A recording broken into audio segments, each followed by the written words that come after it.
Hindi ka karapat-dapat sa anak ko, Alona.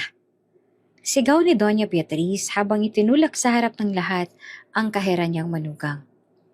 Kung gusto mong kumain, doon ka sa plato ng aso. Doon ka nababagay. Halakhaka ng mga pinsan at kapatid ni Ramon, habang si Ramon naman mismo ay nakayoko. Walang magawa. Nanginginig ang kamay ni Alona ng buhati ng kutsara. Halos lumuha sa kahihiyan. Ngunit sa gitna ng tawanan, biglang bumukas ang malalaking pinto ng mansyon. Dumating ang pinakamayamang bisita.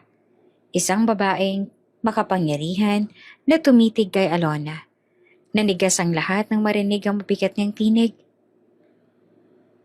Bakit suot mo ang kwintas na iniwan ko noon sa anak ko? Bago ka pa lang sa channel neto, ibang kwento ni Ate Jane, istorya mo, ikwento ko. Huwag kalimutang pindutin ang notification bell at subscribe button.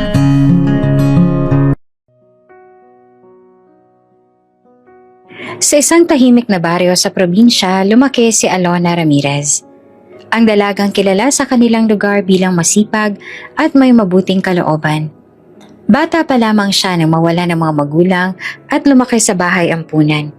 Wala mang marangyang buhay, hindi iyon naging hadlang upang lumaki siyang may mabuting puso at puspos ng pangarap. Madalas siyang sabihin sa sarili, balang araw, may magmamahal din sa akin at ibabangon ako sa hirap na ito. At dumating na nga ang araw na iyon, nakilala niya si Ramon de la Vega, isang binatang may kaya, anak ng kilalang hasyendero sa Batangas. Sa unang pagkikita pa lang nila, ramdam ni Alona ang kabaitan ni Ramon. Hindi siya tulad ng ibang mayayamang lalaki na mapangmata. Sa halip, simple lamang ang kanyang kilos at marunong makisama kahit sa mga taong hindi kapantay ng estado. Unti-unting nahulog ang loob ni Alona at ganoon din si Ramon sa kanya. Paglipas ng ilang buwan ng panliligaw, pinakasalan siya ni Ramon sa kabila ng pagtutol ng ina nitong si Doña Beatriz de la Vega. Para kay Doña Beatriz, isang kahinaan ang magkaroon ng manuga na galing sa dukhang pamilya. Hindi niya matanggap na ang anak niyang pinag-aral sa ibang bansa, ang lalaki na tagapagmana ng kanilang mga lupain at negosyo, ay papato lamang sa isang babaeng kahera, sa isang maliit na tindahan. Ramon, iniinsulto mo ba ako? Galit na tanong ni Doña Beatriz nung una niyang ipinakilala si Alona. Hindi, Mama. Si Alona ang babaeng mahal ko. Mariin na sagot naman ni Ramon. Hawak ang kamay ni Alona na nanginginig sa kaba. Tiningnan lamang siya ng Donya mula ulo hanggang paa, tapos ay ngumisi ng mapangmata. Ito ang babaeng ipapakilala mo magiging asawa mo? Ang babaeng mukhang walang kaklas-klas? Nasaktan si Alona sa narinig, ngunit pinili niyang manahimik. Sa halip na sagutin ay pinanghawakan niya ang kamay ni Ramon ng mas mahigpit. Para kay Alona, sapat na ang pagmamahal ng asawa upang mapaglaban ang anumang insulto. Ngunit nagsisimula pa lamang ang kanyang kalbaryo. Paglipat niya sa malaki at marangyang mansyon ng pamilya de la Vega, ramdam ni Alona ang malamig na pagtanggap ng lahat. Mula sa mga kapatid ni Ramon na halos hindi siya kinakausap, hanggang sa mga pinsan na palaging nakatingin na para bang kinukutya siya. Ngunit higit sa lahat, si Doña Beatriz ang pinakamalupit. Kung gusto mong manatili dito, kailangan mong malaman ang lugar mo, Alona. Matalim na sabi ng Donya isang gabi habang nagdi-dinner sila. Hindi porket asawa ka ng anak ko, ay magiging kapantay ka na namin. Tandaan mo, isa ka lang hampas lupa na nakapulot ng ginto. Pinilit ngumiti ni Alona kahit nangingilid ang luha. Nasanay siyang tiisin ang pangungutya, ngunit iba ang sakit kapag galing ito sa taong dapat ay tumanggap sa kanya bilang ina. Si Ramon, bagamat nagtatangkang ipagtanggol ang asawa, ay madalas na nauuwi sa pananahimik. Ayaw niyang mas lumala pa ang galit ng kanyang ina, kaya't pinili niyang manahimik o umiwas sa diskusyon. At dito nagsimulang mabasag ang matibay na paninindigan. Sa tuwing mag-isa si Alona sa silid nilang mag-asawa, naaalala niya ang mga panahong simple lang ang lahat. Noong nasa maliit pa silang apartment na sila'y nagsisimula. Masaya na sila sa tinapay at kape, basta't magkasama. Ngunit nang pumasok siya sa mundo ng mga De La Vega, unti-unti siyang nadudurog sa bigat ng kanilang paningin at mapanghusgang salita. Madalas siyang tanungin si Ramon, "Ram, tama ba itong ginagawa natin? Baka hindi talaga ako karapat-dapat dito." Ngunit palagi siyang sinasagot ni Ramon ng, "Mahal kita, Alona. Ikaw ang pinili ko. Huwag mong isipin ang sasabihin ng iba." At sa bawat yakap ng asawa, nakakahanap siya ng lakas. Ngunit sa likod ng mga matatamis na salita, hindi niya maitatago ang takot. Takot na baka tuluyan siyang lamunin ng puot at galit ni Doña Beatriz. Isang hapon, habang naglalakad si Alona sa hardin ng mansyon, tinawag siya ni Doña Beatriz. Nakaupo ang Doña sa malambot na upuan. Hawak ang baso ng alak at nakatingin sa kanya na parang tinitingnan ang isang basahan. "Alona," malamig na sabi ng Doña, "alam mo ba kung bakit hindi kita matanggap?" Umiling si Alona, pilit na nakangiti. "Hindi po, Ma. Dahil wala kang pedigree. Wala kang pinanggalingang marangal na pamilya. Isa ka lang hamak na ulila. Ang lahi namin ay hindi basta-bastang nadudungisan ng kusino lang." Hindi nakasagot si Alona. Parang tinutusok ng karayom ang bawat salita ng Doña sa kanyang puso. Ngunit pinilit niyang umiti dahil alam niyang iyon lang ang paraan para hindi siya tuluyang mapahiya. Ngunit sa kabila ng lahat ng sakit, nananatili si Alona sa tabi ni Ramon. Sa puso niya, may lihim siyang pangako. Balang araw, mapapatunayan ko na hindi pera o pangalan ang basehan ng pagkatao ng isang tao. Mapapatunayan ko na karapat-dapat akong mahalin at igalang. At iyon ang magiging simula ng kanyang mahabang paglalakbay. Isang mapait na simula na hahantong sa paglalantad ng matagal na lihim, paghihigante ng tadhana at muling pagkabuo ng isang pamilyang matagal na pinaghiwalay ng kasinungalingan. Makalipas ang ilang buwan mula nang lumipat si Alona sa mansyon ng mga De La Vega, unti-unti niyang naramdaman na hindi lamang salita at malamig na tingin ang ipapalasap sa kanya ni Doña Beatriz. Sa bawat araw na lumilipas, parang itinuring siyang hindi malugang, kundi isa lamang sa mga kasambahay. Kung hindi man, mas mababa pa. Isang umaga, nagising si Alona na malakas sa katok sa kanilang silid.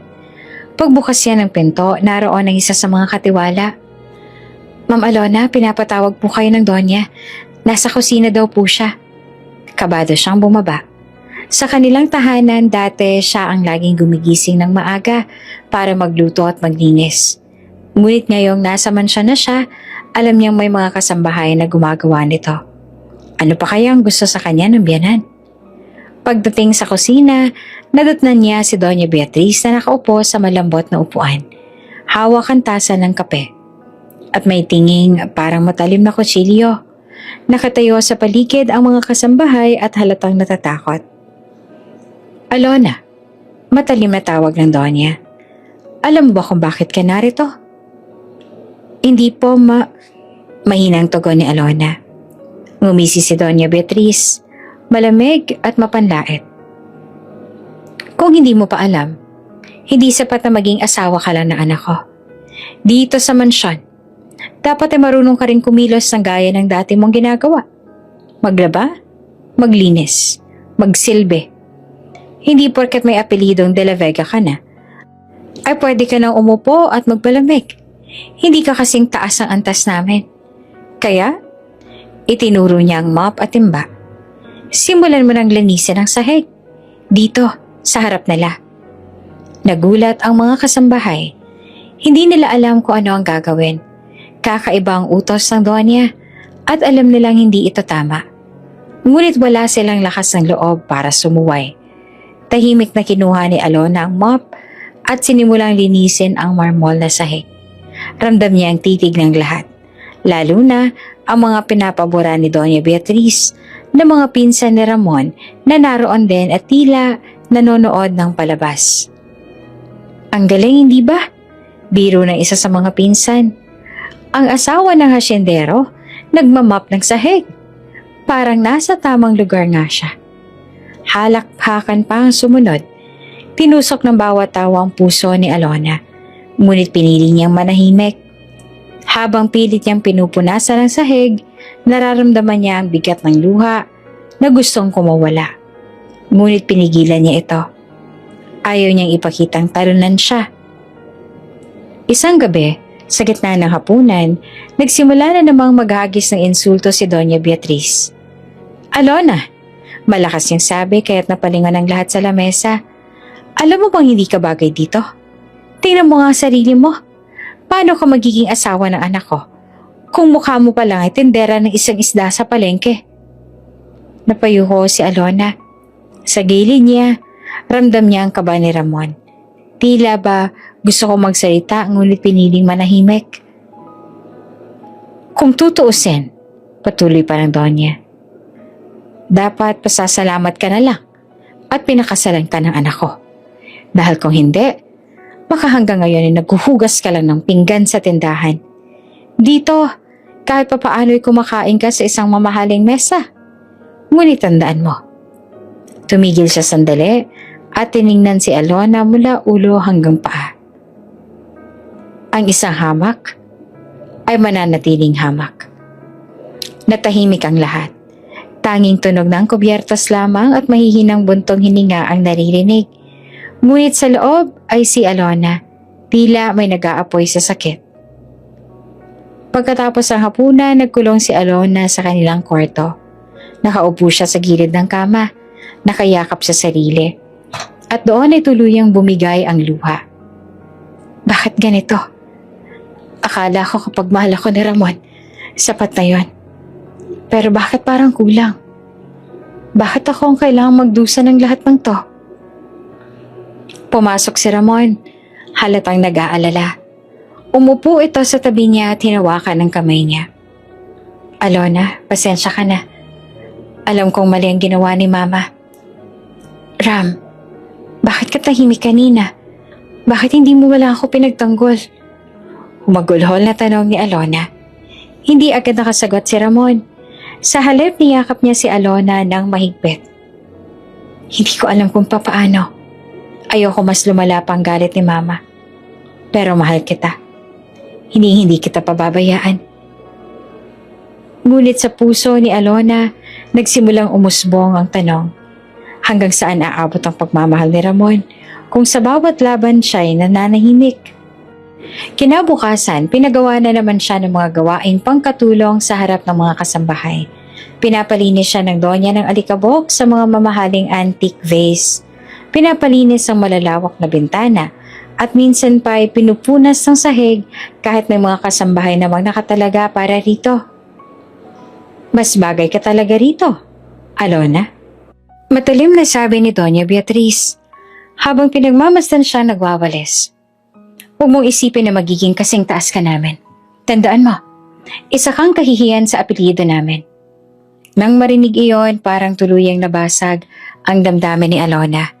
Ngunit muli, pinili niyang magtiis. Sapagkat sa puso niya, mahal niya si Ramon. At iyon ang tanging dahilan kung bakit siya nananatili. At sa bawat araw na lumilipas, unti-unting lumalalim ang sugat sa kanyang puso. Sugat na darating ang araw ay siyang magiging daan ng kanyang pagbabago at paghihigante ng tadhana. Malalim na ang gabi, ngunit sa loob ng marangyang mansyon ng mga De La Vega ay abala ang lahat. Nakaayos ang hapagkainan, puno ng mga mamahaling putahe, lechon de leche, imported steak, seafood mula sa ibang bansa. Isang malaking salo-salo ang ipinatawag ni Doña Beatriz. Hindi lamang para sa pamilya, kundi para na rin sa mga kaibigan at kamag-anak na madalas bumisita. Sa dulo ng mesa, tahimik na nakaupo si Alona. Maayos ang suot nito, ngunit halatang naiilang. Hindi siya sanay sa ganitong klaseng piging. Sa kanilang baryo, simpleng adobo at sinigang ay sapat na para maging masayang lahat. Ngunit dito, bawat galaw ay sinusukat, bawat salita ay kinikilates. At higit sa lahat, ramdam niyang lahat ng matay nakatuon sa kanya. Hindi bilang bahagi ng pamilya, kundi bilang isang intruder. "Alona?" Malamig na tawag ni Doña Beatriz. habang dahan-dahang hinihigop ang kanyang soup. Kamusta naman ang buhay mayaman? Hindi ka ba nahihirapan umupo sa ganitong klaseng lamesa? Baka hindi ka sanay. Bahagyang natawa ang ilan sa mesa. Ang mga kapatid ni Ramon ay nagbulungan at ang mga pinsan ay nangitian. Ramdam ni Alona ang pamumula ng kanyang pisngi. Ngunit pinili niyang yumuko at ngumiti. Nasasanay na din po, ma. Basta't kasama si Ramon, ayos ang po sa akin. Nilingon siya ni Ramon, halatang naaawa. Ngunit gaya na ng dati, nanatiling tahimik. Habang nagpapatuloy ang kainan, biglang naglabas ang isa sa mga kasambahay ng mangkok na may lamang pagkain para sa alagang aso ni Doña Beatriz. Isang golden retriever na nakaupo malapit sa kusina. Napansin iyon ng Doña at ngumisi. Alona, biglang wika niya kaya't natigilan ng lahat. Kung talagang gusto mong manatili dito, dapat matuto kang tanggapin ang lugar mo. At ngayong gabi, tumigil siya ang sandali. Hawak ang tingin kay Alona na parang nanunukso. Kumain ka sa plato ng aso. Doon ka nababagay. Nagulat ang lahat. May kumurap-kurap at may napanganga. At ang ilan ay agad na nagtawanan. Mama, garalgal na sabi ni Ramon at pilit na sumisingit. Huwag naman po, tumahimik ka Ramon. Malakas na sigaw ni Doña. Kung mahal mo ang babaeng to, patunayan niyang kaya niyang magpakumbaba. O baka naman hindi niya kayang harapin ang katotohanan na isa siyang hamak. Parang binuhusan ng malamig na tubig si Alona. Nanlaki ang kanyang mga mata at tila hindi siya makapaniwala sa narinig. Tiningnan niya si Ramon, umaasang ipagtatanggol siya nito. Ngunit nakayuko lamang ito. Hawak ang tinidor at walang masabi. Ang mga pinsan at kapatid ni Ramon ay nagsimulang magbulungan. Bagay na bagay sa kanya yon. Tama, para siyang aso na pumasok sa mansyon. At sabay-sabay silang nagtawanan. Nanginginig ang kanyang kamay habang pinagmamasdan ang mangkok na inalapag ng kasambahay sa kanyang harapan. Amoy na amoy niya ang halong beef stew at kanin na para sana sa aso. Narinig niya ang pagtatawa ng mga tao sa paligid. Ramdam niya ang bigat ng bawat titig na nag-aabang kung tatanggi ba siya o susunod. Kung tatanggi siya, baka lalong mapahiya si Ramon. Kung susunod naman siya, mawawasak ang kanyang dignidad. Ngunit sa huli, pinili niyang isakripisyo ang sarili. Dahan-dahan niyang kinuha ang kutsara at isinubo ang pagkain mula sa mangkok ng aso. Tahimik ang buong mesa sa loob ng ilang segundo bago sumabog ang halakhakan. Tingnan niyo, totoong aso nga siya. Hindi ko akalaing gagawin niya. Ramdam ni Alona ang pagtulo ng luha sa kanyang pisngi. Ngunit pinilit niyang manatiling matatag. Para kay Ramon, para sa pagmamahal ko sa kanya. Paulit-ulit niyang iniisip habang pinapasan ang kahihiyan. Sa kabilang dulo, halos madurog naman ang puso ni Ramon. Gusto niyang tumayo.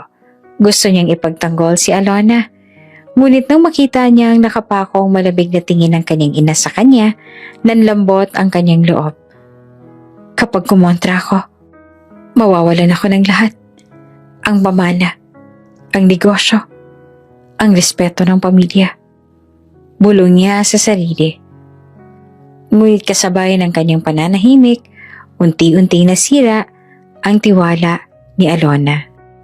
Tahimik ang buong hapag matapos ang nakakahiyang eksena. Nakatungo si Alona. Pilit nilulunok ang bawat subo mula sa mangkok na dapat ay para sa aso. Ang mga pinsan naman ni Ramon ay hindi mapigilan ng halakhakan at ang kanyang mga kapatid ay nagbubulungan. Halatang nag-e-enjoy sa kahihiyan niya. Bagay na bagay sa iyo yan, Alona. Ani ng isa sa mga pinsan sabay palakpak. Isang babaeng galing sa wala, kumakain sa plato ng hayop. Natawa ang ilan at si Doña Beatriz ay napangiti ng mapanghamak para bang nakahanap siya ng kasiyahan sa pagdurog ng dignidad ni Alona. Ngunit bago patuloy ang bumagsak ang kanyang pagkatao, Biglang bumukas ng malakas ang malalaking pintuan ng mansyon. Boom! Nagulat ang lahat. Natahimik ang paligid at ang halakhakan ay agad na naputol. Lahat ng mata ay sabay-sabay na napalingon sa pintuan. Pumasok ang isang babae na may malarinang presensya, si Doña Isadora Vergara, ang pinakamayamang negosyante sa syudad. Nakasuot siya ng eleganteng itim na gown na kumikislap sa ilalim ng chandelier. May kasamang 2 alalay na agad tumigil sa gilid. Ang kanyang bawat hakbang ay parang may kasamang bigat ng kapangyarihan. At ang kanyang tingin ay matalim na parang kayang punitin ang kaluluwa ng sinuman. Magandang gabi. Malamig ngunit malakas ang kanyang tinig. Dahilan upang maramdaman ng lahat ang kaba. Agad na tumayo si Doña Beatriz. Nagmamadaling ngumiti at sumalubong. Isadora, andito ka na pala. Pasensya ka na kung medyo magulo. May kaunting kasiyahan lang kaming pamilya. Ngumiti si Isadora, ngunit malamig. Kasiyahan ba ang tawag mo rito? Kasi mula rito sa pintuan, ang nakikita ko'y tila ibang klaseng palabas. Natigilan si Doña Beatriz. Pilit niyang tinakpan ang kaba sa pamamagitan ng mahinang tawa. Biro lang yon. Alam mo naman, minsan kailangan din ng tawanan. Ngunit hindi kumurap si Isadora. Mabagal ang kanyang mga hakbang papasok sa silid. Ang lahat ng bisita ay tahimik na nakatingin. Ang kanilang mga ngiti at halakak kanina ay napalitan ng kaba. Dahil alam na lang, hindi basta-basta si Doña Isadora. Sa bawat pagtapak niya, ramdam nila ang kanyang maimpluwensya at ang kanyang yaman. At higit sa lahat, ang kanyang otoridad. At nang tumigil siya, diretso ang kanyang tingin kay Alona. Nakaharap sa kanya si Alona. Nakatungo, nanginginig ang kamay na hawak pa ang kutsara. Nakikita ni Isadora ang pangingilid ng luha, ang pamumula ng pisngi, at ang katahimikan ng isang babaeng wala nang ibang magawa kundi sundin ang nakatataas. Naramdaman ni Alona na para bang hinuhubaran siya ng tingin ni Isadora. Hindi niya alam kung kahihiyan ba o awa ang nasa mga mata nito. Ngunit ramdam niyang mabigat. Walang nagsalita. Ang mga pinsan at kapatid ni Ramon ay biglang natahimik, nag-iwas ng tingin. At hindi na makatawa. Ang mga kasambahay ay nakatayo sa gilid. Halatang gustong umatras. Kahit si Ramon ay hindi makakilos, nananatiling nakaupo, nakayuko, at tila kinakain ng sarili niyang kahihiyan. Beatriz, biglang sabi ni Isadora, hindi inaalis ang tingin kay Alona. Ano itong pinapasukan ko? Anong klaseng hapunan ito? Nagpumilit ngumiti si Doña Beatriz. Isadora, gaya ng sabi ko, biro lang ito, wala kang dapat ipag-alala. Hindi mo kailangang... Biro? Malamig na putol ni Isadora. Biro ba ang tawag mo sa pagpapahiya sa isang babae sa harap ng lahat? Biro ba ang pagpapakain sa kanya ng pagkain ng aso? Hindi nakapagsalita si Doña Beatriz. Ang kanyang mga labi ay nanginginig. Pilit na naghanap ng sagot. Muling lumapit si Isadora kay Alona. Tahimik ang lahat. Walang ibang naririnig kundi ang tunog ng kanyang takong na tumama sa marble sa sahig. Si Alona naman ay halos hindi na makahinga. Hindi niya alam kung ano ang gagawin. Kung tatayo ba siya o mananatiling nakaupo. Ngunit nanatili siyang nakatungo. Pilit kinukuble ang kanyang hiya. Tumigil si Isadora. Ilang hakbang mula sa kanya, hindi siya nagsalita. Ngunit ang titing niya kay Alona ay matalim at mahaba. Para bang may hinahanap sa kanyang muka. At doon nagsimulang kumabog ang dibdib ni Alona ng mas malakas. Bakit ganito siyang tumingin? Bakit parang may bigat ang bawat segundo ng pagtitig niya? Matapos ang ilang sandali, huminga ng malalim si Isadora at lumingon kay Doña Beatriz. Kung ito ang klase ng pagtrato ninyo sa mga tao sa bahay na ito, marahil ay hindi na ako dapat magtagal pa dito. Napatulala ang lahat. Si Doña Beatriz ay napakapit sa upuan. Hindi siya makapagsalita. Si Isadora naman ay muling tumingin kay Alona bago siya tuluyang naupo sa kabilang dulo ng mesa. Hindi siya nagsalita. Ngunit sapat na ang kanyang presensya upang maramdaman ng lahat na may mali sa naganap.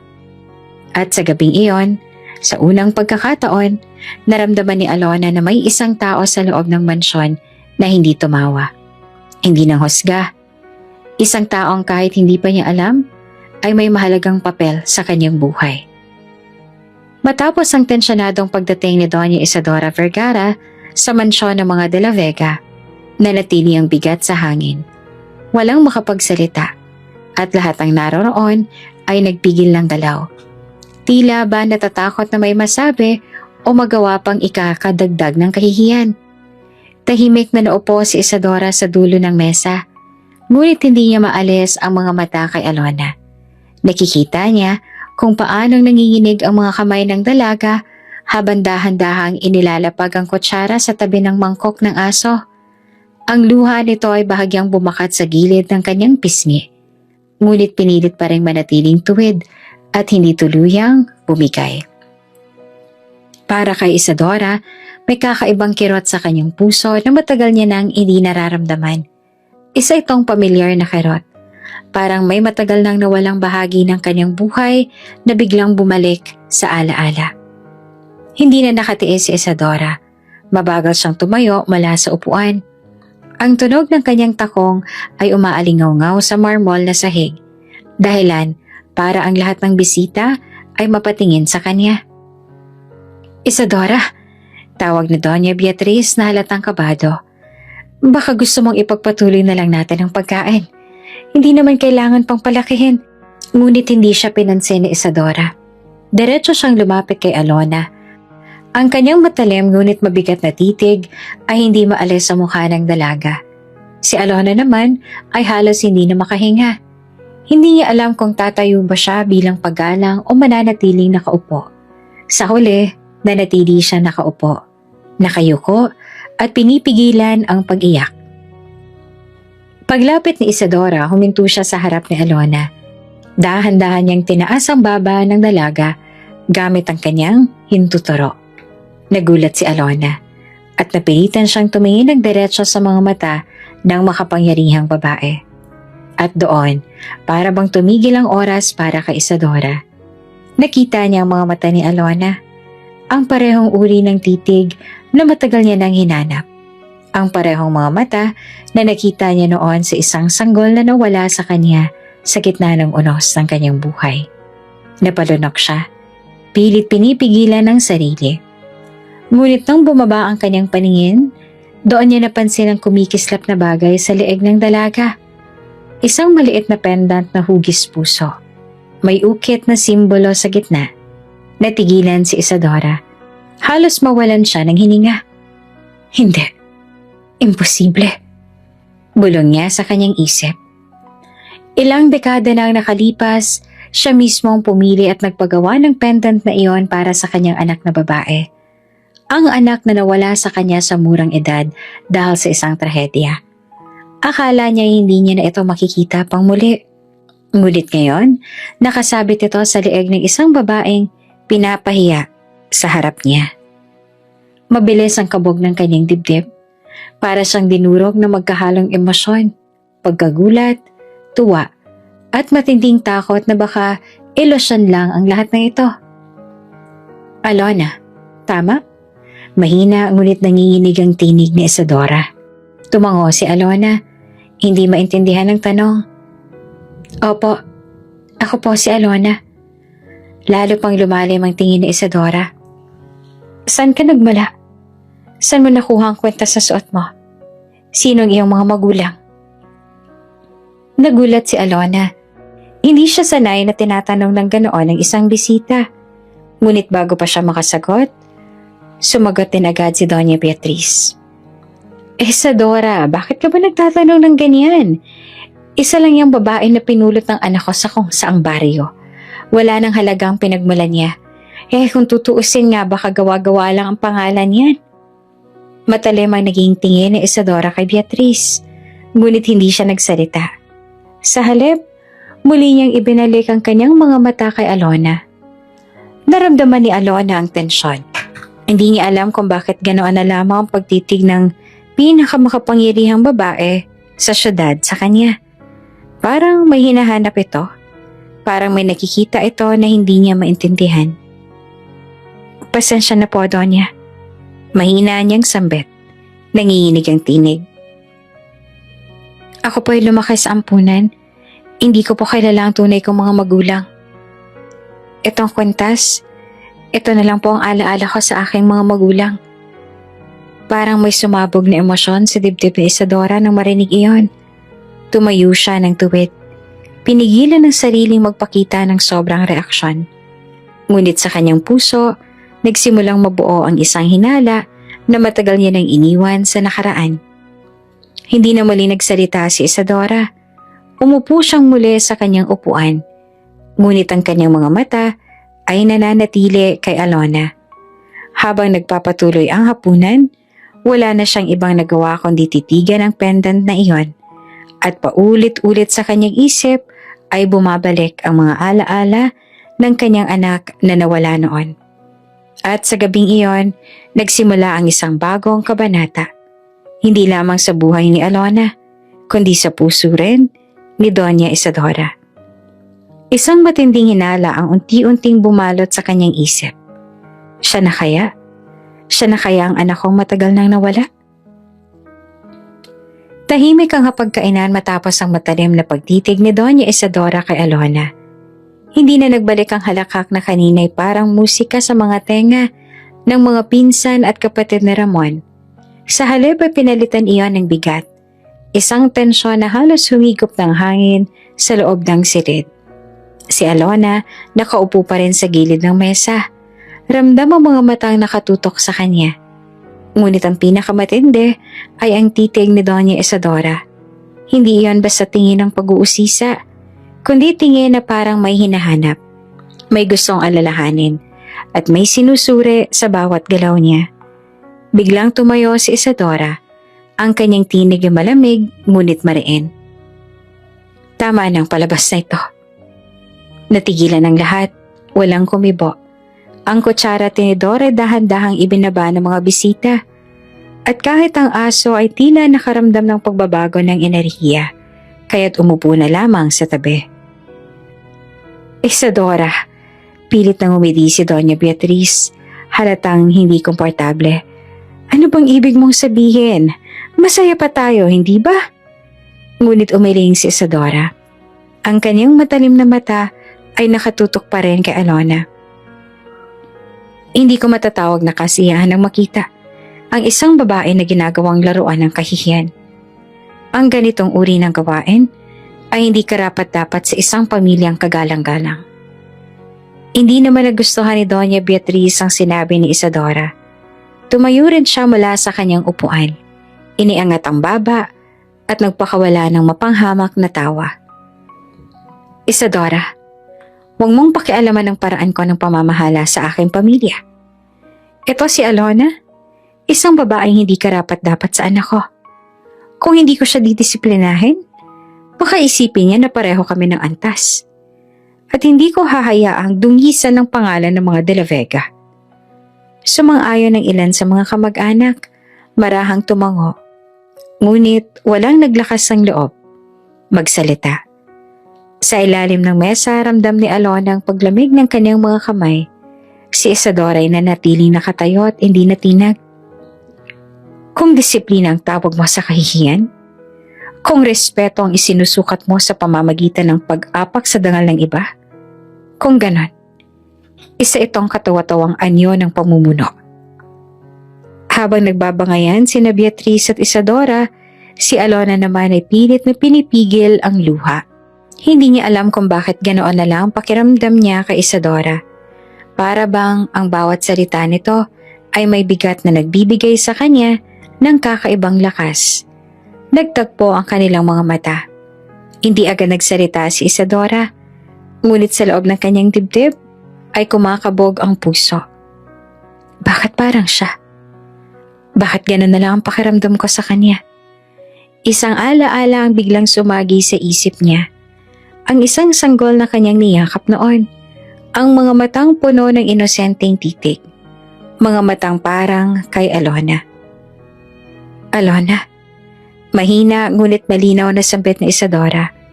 Para bang sinubukan niya ang pangalan. Sinusuri ang bigat nito sa kanyang dila. Nagulat si Alona. Opo, Donya.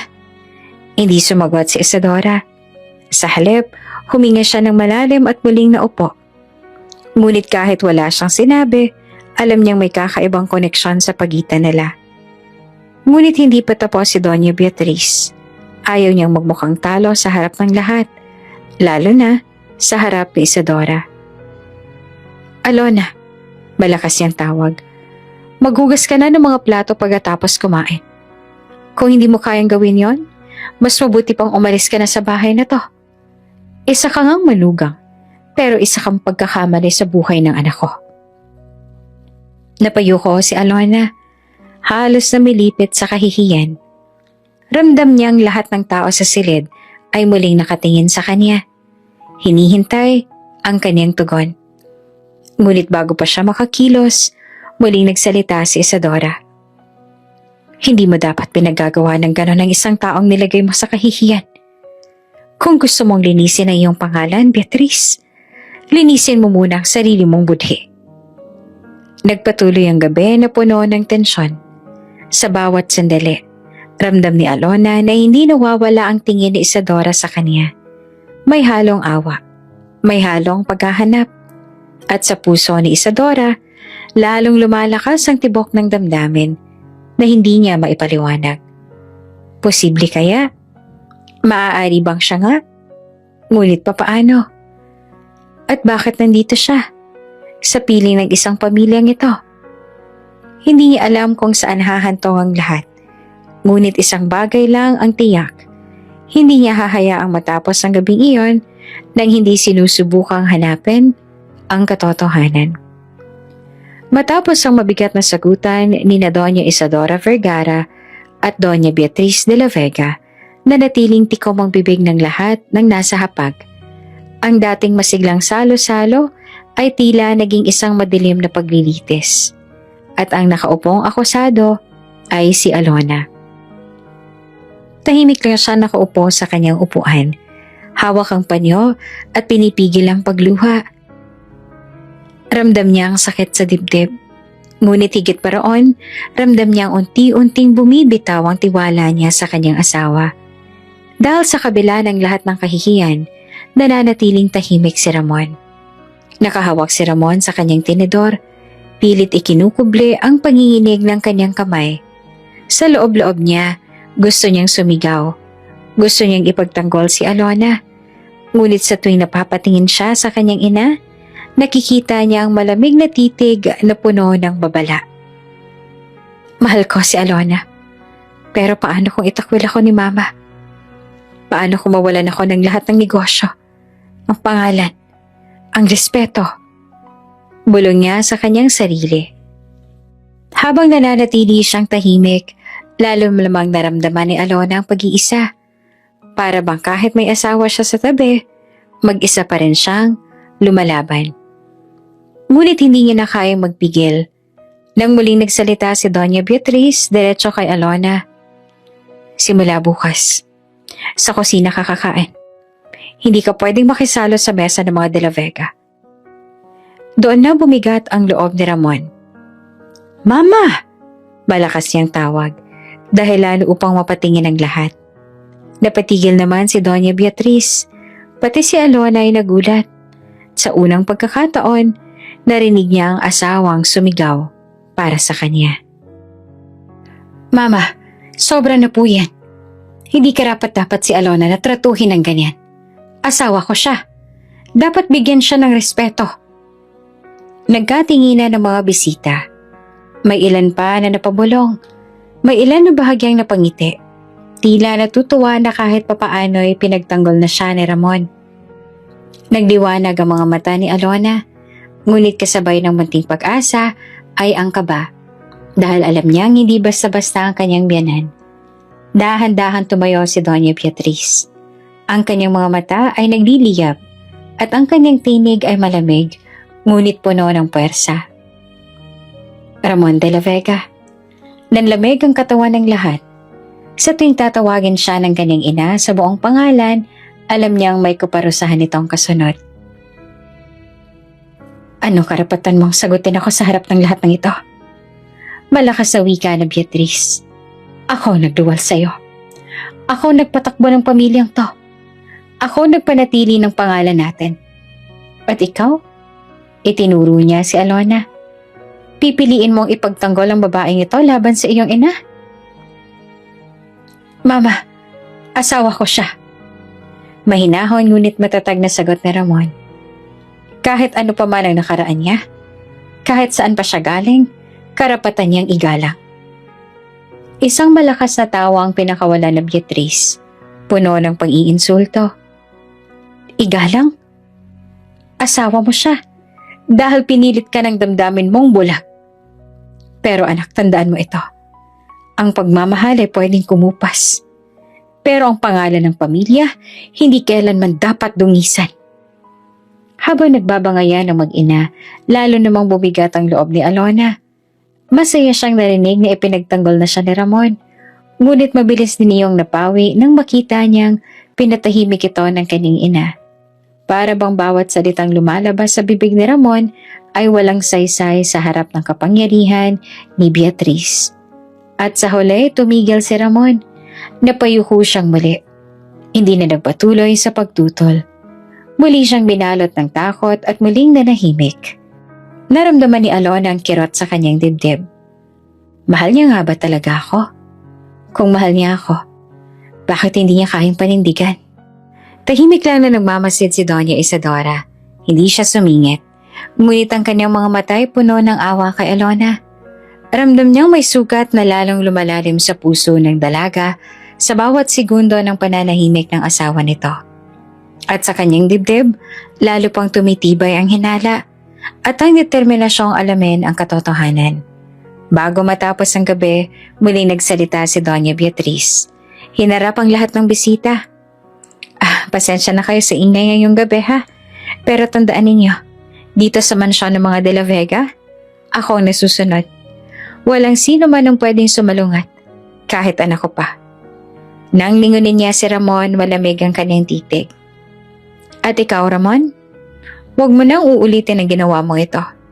Hindi mo alam ang mga bagay na kayang mawala sa'yo kapag lumaban ka. Tahimik lang na tumango si Ramon. Nanginginig ang labit. Natapos ang salo-salo kaya pumasok na sila sa kanilang silid. Hindi makatingin si Alona sa asawa.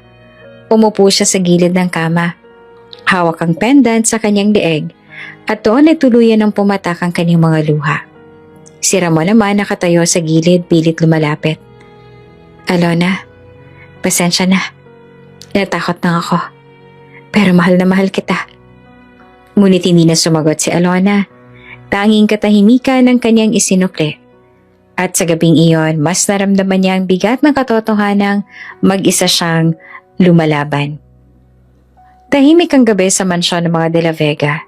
Sa labas, kumikislap ang mga ilaw ng hardin at ang malamig na simoy ng hangin ay tila ba nagpapatahimik sa lahat ng kaguluhan na nangyayari noong hapunan. Ngunit sa loob ng puso ni Alona, walang katahimikang dumadalaw. Ang bawat salita, ang bawat halakhak ng mga pinsan at kapatid ni Ramon, at higit sa lahat, ang malamig na tinig ng kanyang biyanang si Doña Beatrice ay parang muling bumabalik sa kanyang isipan. Nakahiga si Ramon, mahimbing na natutulog, tila ba walang nangyari. Ngunit si Alona ay nakaupo sa gilid ng kama. Mahigpit na hawak ang kanyang pendant habang ang mga mata ay puno ng luhang pinipigil. Hindi niya alam kung hanggang kailan pa niya kakayanin ang lahat ng ito. Isang mahinang katok sa pinto ang pumunit sa katahimikan. Natigilan si Alona. Sa oras na iyon ng gabi, wala na sanang kumakatok pa. Dahan-dahan niyang binuksan ang pinto. At laking gulit niya nang makita ang figura ni Doña Isadora Vergara na nakatayo sa harap ng kanyang sirit. Doña, halos pabulong niyang bate. Halatang nagulat. Tahimik lamang na ngumiti si Isadora. Ngunit ang kanyang mga mata ay puno ng bigat. Pwede ba kitang makausap, Alona? Agad na tumango si Alona. at lumabas ng silid upang hindi magising si Ramon. Tahimik silang naglakad papunta sa isang maliit na veranda ng mansyon, kung saan tanaw ang hardin at ang sandaling katahimikan ng bumalot sa kanilang dalawa bago nagsalita si Isadora. Alona, gusto kitang makilala ng higit pa. Nagulat si Alona. Hindi niya akalaing lalapit ang pinakamakapangyarihang babae ng syudad upang makipag-usap sa kanya. Ako po, wala naman po akong espesyal na maibabahagi. Isa lang po akong simpleng babae. Ngumiti lang si Isadora, ngunit may lungkot sa kanyang mga mata. Walang babaeng simple, iha. Lahat tayo may pinagmulan. Gusto kong malaman, saan ka nagmula? Sino ang iyong mga magulang? Napalunok si Alona. Hindi niya sanay na pag-usapan ng kanyang nakaraan, lalo na't puno ito ng sakit. Ngunit sa malamig at sabay mainit na titig ni Isadora, nakaramdam siya ng kakaibang seguridad. Donya, nagsimula siya sa mahinang tinig. Wala po akong kilalang tunay na magulang. Bata pa lang po ako, iniwan na ako sa isang ampunan. Doon na po ako lumaki hanggang sa nagbinet at nagdalaga. Ang tanging alam ko lang, isang matandang madre raw ang nakakita sa akin sa labas ng kumbento, nakabalot sa lumang kumot. Habang nagsasalita si Alona ay napapikit si Isadora, parang may sumiksik na alaala sa kanyang isipan. Nagpatuloy si Alona, bagamat nanginginig ang boses. Hindi po ako nagkaroon ng pagkakataong makilala kung sino ang nanay ko. Lumaki akong tinutukso sa ampunan. Isinasabihan na wala akong halaga, na wala akong pinagmulan. Kaya po marahil, natuto na ako magtiis at magpakumbaba. Wala po akong ibang inaasahan kundi ang sarili ko. Natigilan siya at saglit na tumingin kay Isadora. Kaya noong minahal ako ni Ramon, naniwala akong sapat na yon para magkaroon ng saysay ang buhay ko. Mabilis ang kabog ng dibdib ni Isadora. Habang pinapakinggan niya ang bawat salita ni Alona, lalo siyang nakukumbinsi na hindi ito basta pagkakataon lang. Ang kwento ng pagkaulila, ang pendant na nakita niya kanina, at ngayon ang aura ng dalaga, lahat ng ito ay tila peraso ng palaisipan na matagal niya nang hinahanap. Muling nagsalita si Isadora, mahina at puno ng emosyon.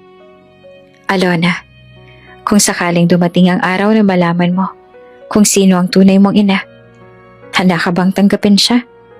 Nagulat si Alona sa tanong. Po, bakit niyo po tinatanong yan? Ngumiti si Isadora, pilit na ikinukuble ang kanyang damdamin. Wala lang, iha. Minsan kasi ang buhay ay puno ng hiwaga. Hindi natin alam kung anong ibibigay ng tadhana. Tumango lamang si Alona. Ngunit sa kanyang puso ay may kakaibang pintig. Para bang ang tanong na iyon ay hindi basta tanong lang, kundi isang paalala na may darating na pagbabago sa kanyang buhay. Sandaling natahimik ang dalawa. Ang malamig na simoy ng hangin mula sa hardin ay dumaan sa kanilang paligid. Si Isadora ay patuloy na nakatingin kay Alona at sa kanyang dibdib, ramdam niyang mas lalong lumalakas ang kanyang hinala. Ngunit hindi pa ito ang tamang oras. Kailangan niyo munang magtiis at maghintay ng tamang pagkakataon upang alamin ang buong katotohanan. Samantalang si Alona naman ay nakaramdam ng kakaibang aliw. Sa unang pagkakataon mula nang siya'y pumasok sa mansyon, naramdaman niyang may isang tao na tunay na nakinig at nagmalasakit sa kanya. Bago matapos ang kanilang pag-uusap, hinawakan ni Isadora ang kamay ni Alona. Mahigpit, ngunit puno ng lambing. Alona, tandaan mo ito. Huwag mong hayaan na wasakin ng kahit sino ang dangal mo. Huwag mong kalimutan na may halaga ka. Higit pa sa iniisip nila. Napaluha si Alona at dahan-dahang tumango. Maraming salamat po, Donya. Hindi ko po alam kung bakit kayo ganito sa akin. Pero salamat. Kailangan ko po ng mga salitang yan. Ngumiti si Isadora. Ngunit sa likod ng ngiting iyon ay may lihim na pangako. Isang pangakong gagawin ng lahat upang alamin kung totoo ang kanyang hinala. Na ang babaeng ito at si Alona ay baka nga ang matagal niya nang nawawalang anak.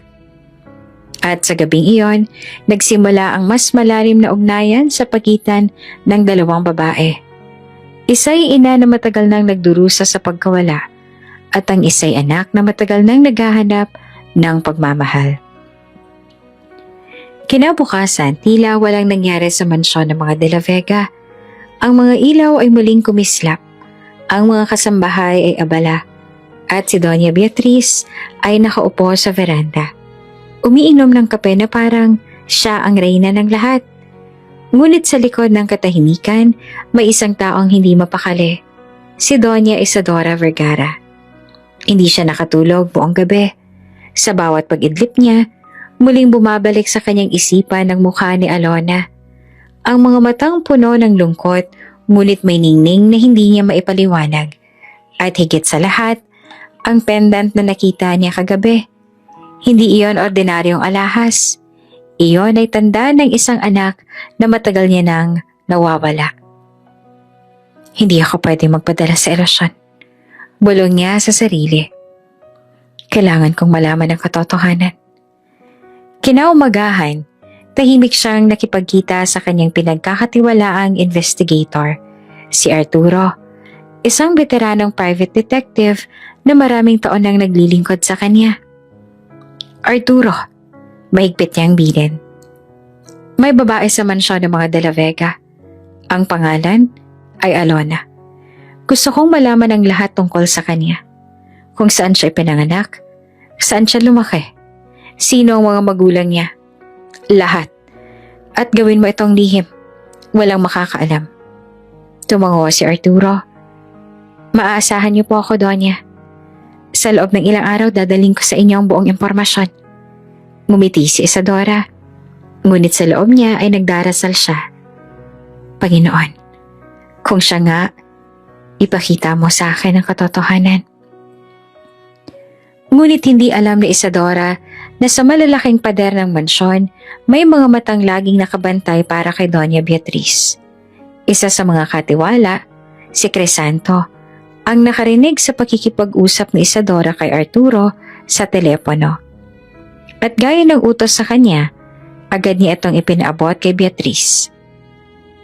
Donya, bulong ni Crisanto habang nag-aabot ng kape. Narinig ko po. Si Doña Isadora nag-utos ng investigasyon tungkol kay Alona. Pinahanap niya ang pinagmulan ng babae. Nanlaki ang mga mata ni Beatriz, ngunit agad itong napalitan ng mapanuksong ngiti.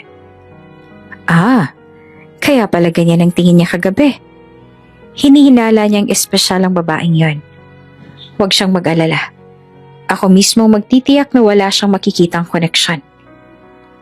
Kinabukasan, lihim na ipinatawag ni Beatriz ang pinsan niyang si Eduardo, isang opisyal na may impluwensya sa civil registry. Eduardo, malamig niyang utos. May kailangan akong pabor. May babaeng nagngangalang Alona Ramirez. Gusto kong siguraduhin mo na kapag may nag-imbestiga tungkol sa kanya, lalabas na wala siyang koneksyon kahit kanino. Gumawa ka ng packing records kung kinakailangan. Gumisi si Eduardo. Kung iyon ang gusto mo, Beatriz, madaling ayusin yan. Sa papeles, magiging ordinaryo lang siya.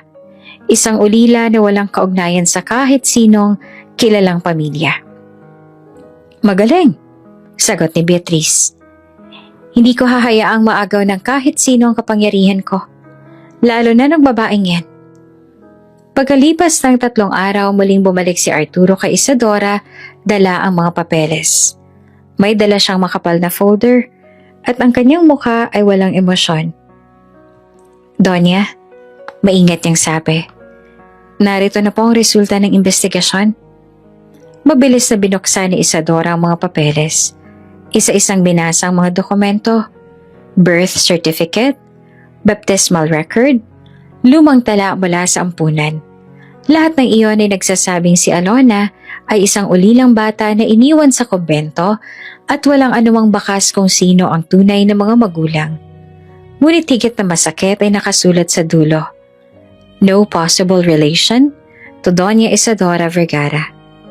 Nanlaki ang mga mata ni Isadora. Hindi. Imposible. Umupo siya sa upuan. Nanginginig ang kamay habang hawak ang mga papel. Ang dibdib niya ay parang pinupunit. Sa loob ng maraming taon, umaasa siyang muling makikita ang kanyang anak. At ngayon may nakilala siyang si Alona na tila nagbibigay ng liwanag. Bigla na lang itong pinatay ng malamig na tinta sa dokumento. Donya, mahinahon na sabi ni Arturo. Hindi po natin mapipilit ang katotohanan. Pasensya na po. Tumango si Isadora. Pilit ikinukuble ang sakit. Salamat, Arturo. Maaari ka nang umalis. Pagkaalis nito ay bumuhos ang kanyang luha. Ngunit kahit papaano sa kanyang puso, may boses na nagsasabing hindi pa ito ang huling sagot. Bakit ganun ang kutob ko? Bakit parang siya talaga? Hindi pwedeng pagkakamali lang ito.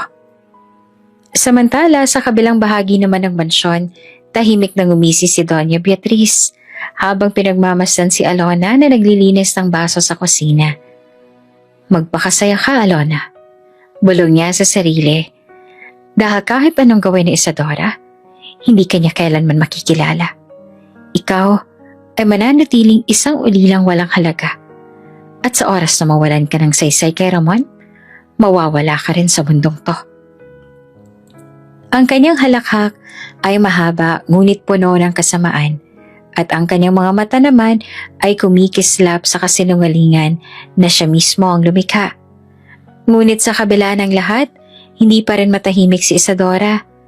Kahit hawak niya ang mga dokumentong nagsasabing wala silang kaugnayan, ang kanyang puso ay hindi naniniwala.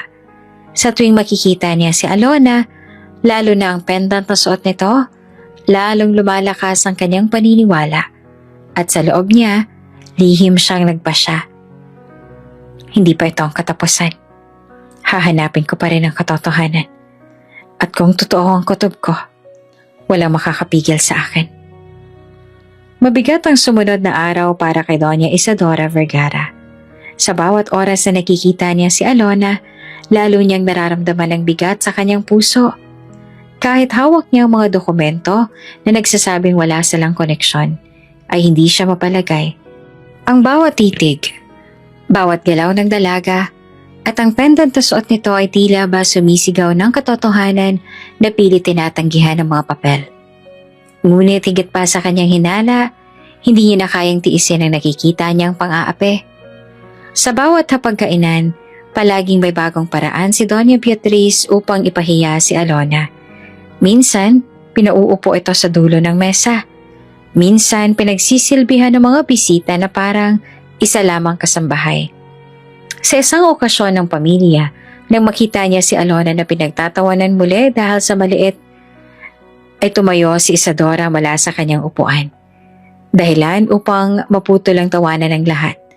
Ang kanyang malamig na tinig ay nag-echo sa buong silid. Tama na. Natigilan ang lahat. Ang mga pinsan ni Ramon ay nagbulungan at si Ramon mismo ay napatingin kay Isadora, halatang nagulat. Lumapit si Isadora kay Alona na nakatayo sa gilid ng mesa, hawak ang bote at alak at halos mangiyak-ngiyak. Hinawakan niya ito sa balikat at mariing tumingin sa lahat ng naroon. Alam ba ninyo kung gaano kahirap ang pinagdaraanan ng babaeng ito? Araw-araw, sa mismong bahay na ito, tinatrato niyo siyang parang basura. Sa halip na tanggapin ninyo bilang asawa ng anak ninyo, ginagawa niyo siya ng kahihiyan sa bawat pagkakataon. Tahimik ang lahat. Ang bigat ng mga salita ni Isadora ay parang pako na tumutusok sa kanilang konsensya. Ngunit mabilis na tumayo si Doña Beatriz. Malamig ang tingin at puno ng galit. Isadora, tigilan mo na yan. Huwag ka nang makialam sa pamamahay ko. Kung paano ko dinidisiplina ang malugang ko, iyan ay karapatan ko bilang ina ng anak niya. Disiplina ba ang tawag mo riyan? Mariing tugon ni Isadora. Kung disiplina ang tawag mo riyan, sa pagpapakain sa kanya sa plato ng aso, sa pagpapahiya sa kanya sa harap ng lahat, at sa pagturing na parang alipin. Kung ganon, isa itong kalupitan na hindi ko palalampasin. Ngumisi si Beatrice, isang ngising puno ng pananakot. At kung ipilit mong makialam, Isadora, ano sa palagay mo mangyayari sa ating negosyo? Tandaan mo, ang mga kumpanya natin ay magkakaugnay. Kapag pinahiya mo ako sa harap ng lipunan, ako mismong puputol ng lahat ng ugnayan natin. Wala kang makukuha sa akin. Nagulat ang lahat sa sinabi ni Beatrice. Ang kanilang negosyo, ang pinagsamahan ng dalawang matandang pamilya, ay matagal ng pundasyon ng kanilang kayamanan. Kung masisira iyon, malaki ang mawawala. Ngunit hindi natinag si Isadora. Kung iyon ang kapalit ng pagtindig para sa tama, handa akong tanggapin. Huwag mong isipin na matatakot ako sa banta mo, Beatrice.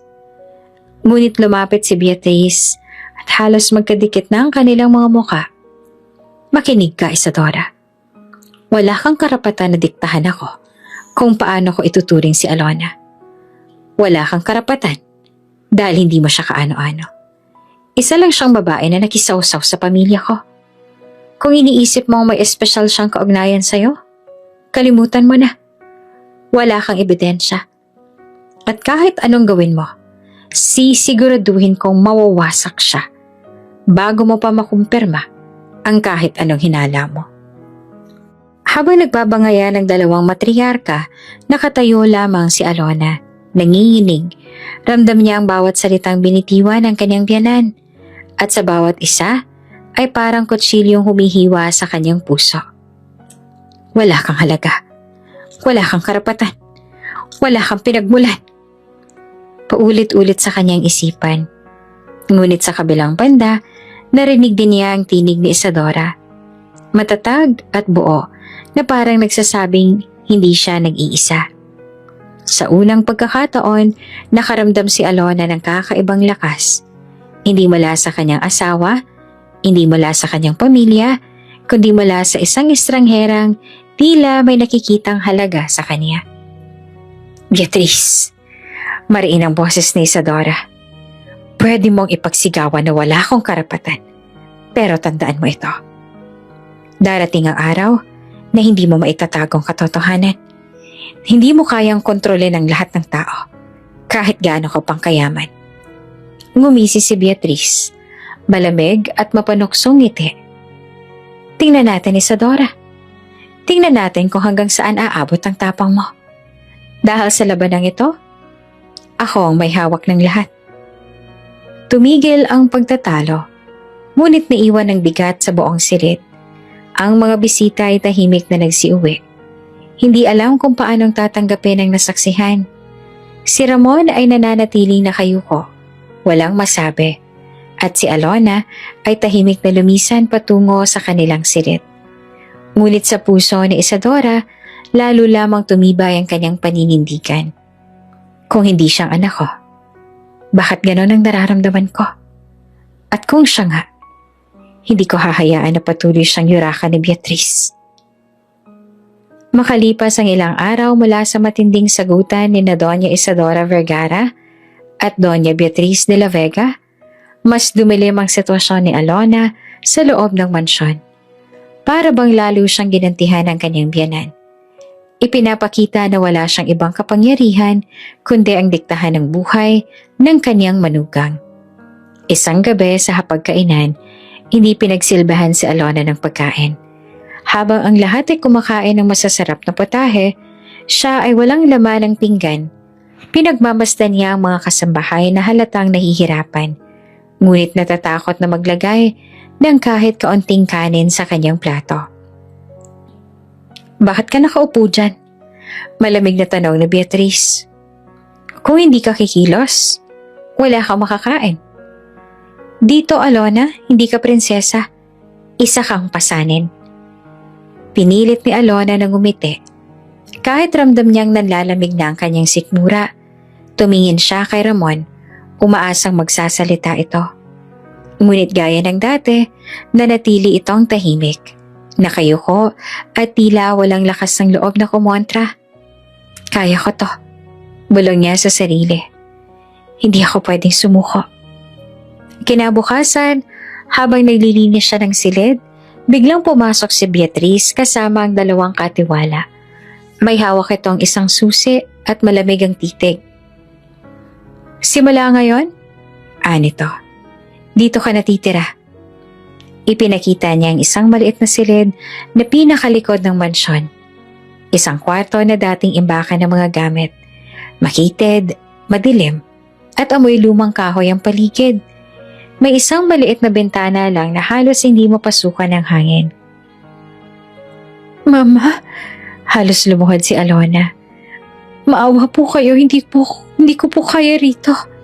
Tumahimik ka, singhal ng Donya. Wala kang karapatang magsalita. Sa totoo lang masyadong maganda tong silid na to para sa'yo eh. Kung hindi lang dahil kay Ramon, matagal na kitang pinaalis dito.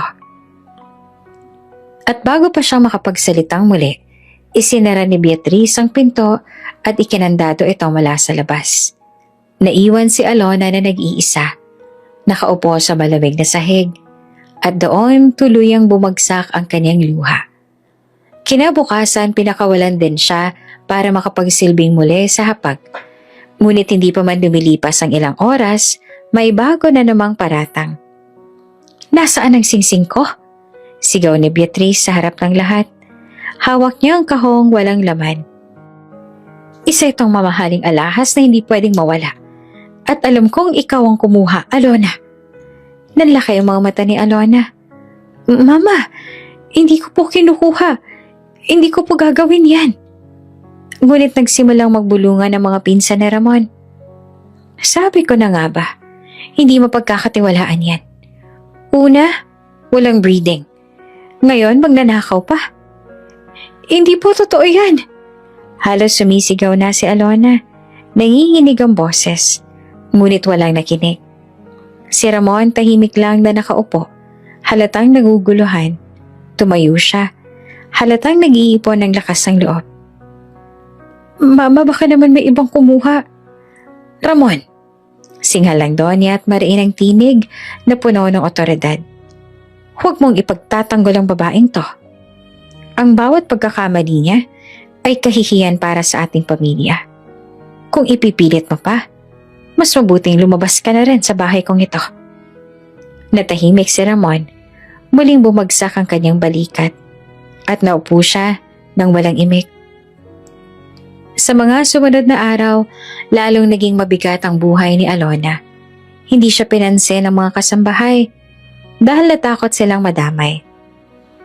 Kapag nagkamali siya kahit kaunti, malakas na sigaw at pangiinsulto ang kapalit. Sa bawat hapagkainan, ramdam niyang wala siyang puwang sa pamilya. Isang gabi, habang nakaupo siya sa loob ng madilim at maliit na kwarto, hawak-hawak ang pendant na iniwan sa kanya mula pagkabata, hindi niya na napigilan ang pag-iyak. Bakit, Panginoon? Bulong niya. Bakit ako? Ano bang kasalanan ko para danasin lahat ng to? Mahal ko lang naman si Ramon. Gusto ko lang naman na magkaroon ng pamilya. Ngunit kahit na ganoon, sa kaibuturan ng kanyang puso, may mumunting lakas na nagbubulong. Magtiis ka. May darating na araw na lalabas din ang katotohanan. Samantala, si Ramon ay hindi matahimik. Gusto niyang ipaglaban ang asawa. Ngunit sa tuwing makikita niya ang malamig na titig ng kanyang ina, nawawalan siya ng tapang. Para siyang batang takot na takot sa parusa. Kahit alam niya ang kanyang katahimikan, ay unti-unting pumapatay kay Alona. Isang gabi habang pinagmamasan niya natutulog si Alona sa maliit na kama sa kanilang kwarto, hindi niya maiwasang mapaiyak. Patawarin mo ako, mahal. Duwag ako. Pero sana balang araw, makahanap ako ng lakas para ipaglaban ka. Madilim ang paligid ng gabing iyon. Ang buong mansyon ng mga De La Vega ay tahimik na. Maliban sa mga ilaw ng hardin at mga bantay na nagroronda, si Alona ay nakaupo sa maliit na hardin sa likod, hawak ang kanyang pendant at nakatingin sa buwan. Matapos ang sunod-sunod na araw ng pagpapahiya, gutom at pagkakakulong, Tila ba wala na siyang lakas para ipagpatuloy pa ang laban. Kung hindi dahil kay Ramon, bulong niya, baka matagal ko nang iniwan ang bahay na to. Ngunit kahit si Ramon, tila ba unti-unti nang nawawala ang lakas ng loob na ipagtanggol siya. Isang itim na kotse ang dahan-dahang pumasok sa gilid ng bakuran. Bumukas ang bintana at mula rito ay lumabas ang malamig ngunit mariing tinig. Alona, nagulat si Alona at napalingon. Si Doña Isadora Vergara iyon. Naka-dark shades pa ito kahit gabi. Nakasuot ng eleganteng coat at halatang hindi basta nagpunta para makipag-usap lang. Sumama ka sa akin. Huwag kang matakot. Hindi ko hahayaang masaktan ka pa. Nagdalawang isip pa si Alona.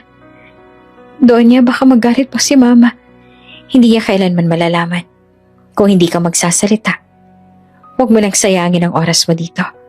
Pumunta ka na sa akin. Ligtas ka sa bahay ko. Sa unang pagkakataon, naglakas loob si Alona. Tumakbo siya papunta sa sasakyan at mabilis niyang isinakay si Isadora. Isinara agad ang pintuan at pinaandar ang kotse palayo sa mansyon. Habang bumabaybay sila sa kalsadang madilim, hindi naman mapigilan ni Alona ang umiyak. Doña, bakit niyo po ginawa to para sa akin? Tinitigan siya ni Isadora, malalim at puno ng bigat. Dahil hindi ko kayang tiisin araw-araw na nakikita kitang minamaliit. At higit pa riyan, dahil pakiramdam ko, hindi aksidente ang lahat ng ito. Tingin ko ay may kaugnayan tayo, Alona. At gusto kong malaman ang buong katotohanan. Pagsapit nila sa malaking mansyon ni Isadora, sinalubong sila ng mga kasambahay. Agad silang inutusan ng Donya na bigyan si Alona ng mainit na pagkain at malinis na kwarto. Sa unang pagkakataon, mula nang ikasal siya kay Ramon, nakahiga si Ramon sa isang malambot at marangal na higaan at kumain ng pagkain nang hindi natatakot sa mga matang mapanghusga. Habang kumakain siya, hindi niya mapigilang maluha. Donya, sobra pong utang na loob ko sa inyo. Ngumiti si Isadora, ngunit sa kanyang loob, alam niyang hindi lang awang nagtutulak sa kanya. Ito'y mas malalim pa. Isang pakiramdam ng ugnayan na hindi niya kayang ipaliwanag. Kinabukasan, maaga pa lang ay nakipagkita na si Isadora kay Arturo, ang kanyang investigator. Arturo, hindi ako kontento sa mga dokumentong nakuha mo. Masyadong malinis, masyadong perpekto. Gusto kong ulitin ang lahat ng pagsisiyasat. Pero sa pagkakataong ito, tahimik mong gawin at walang kahit sino makakaalam. At higit sa lahat, tumigil siya saka nagpakawala ng malalim na hinga. Gusto ko magkaroon ng DNA test. Ngayon din. Nanlaki ang mga mata ni Arturo. Donya, ibig sabihin po ba? Dalhin mo ang sample ni Alona. Ako na mismo ang magbibigay ng sample ko.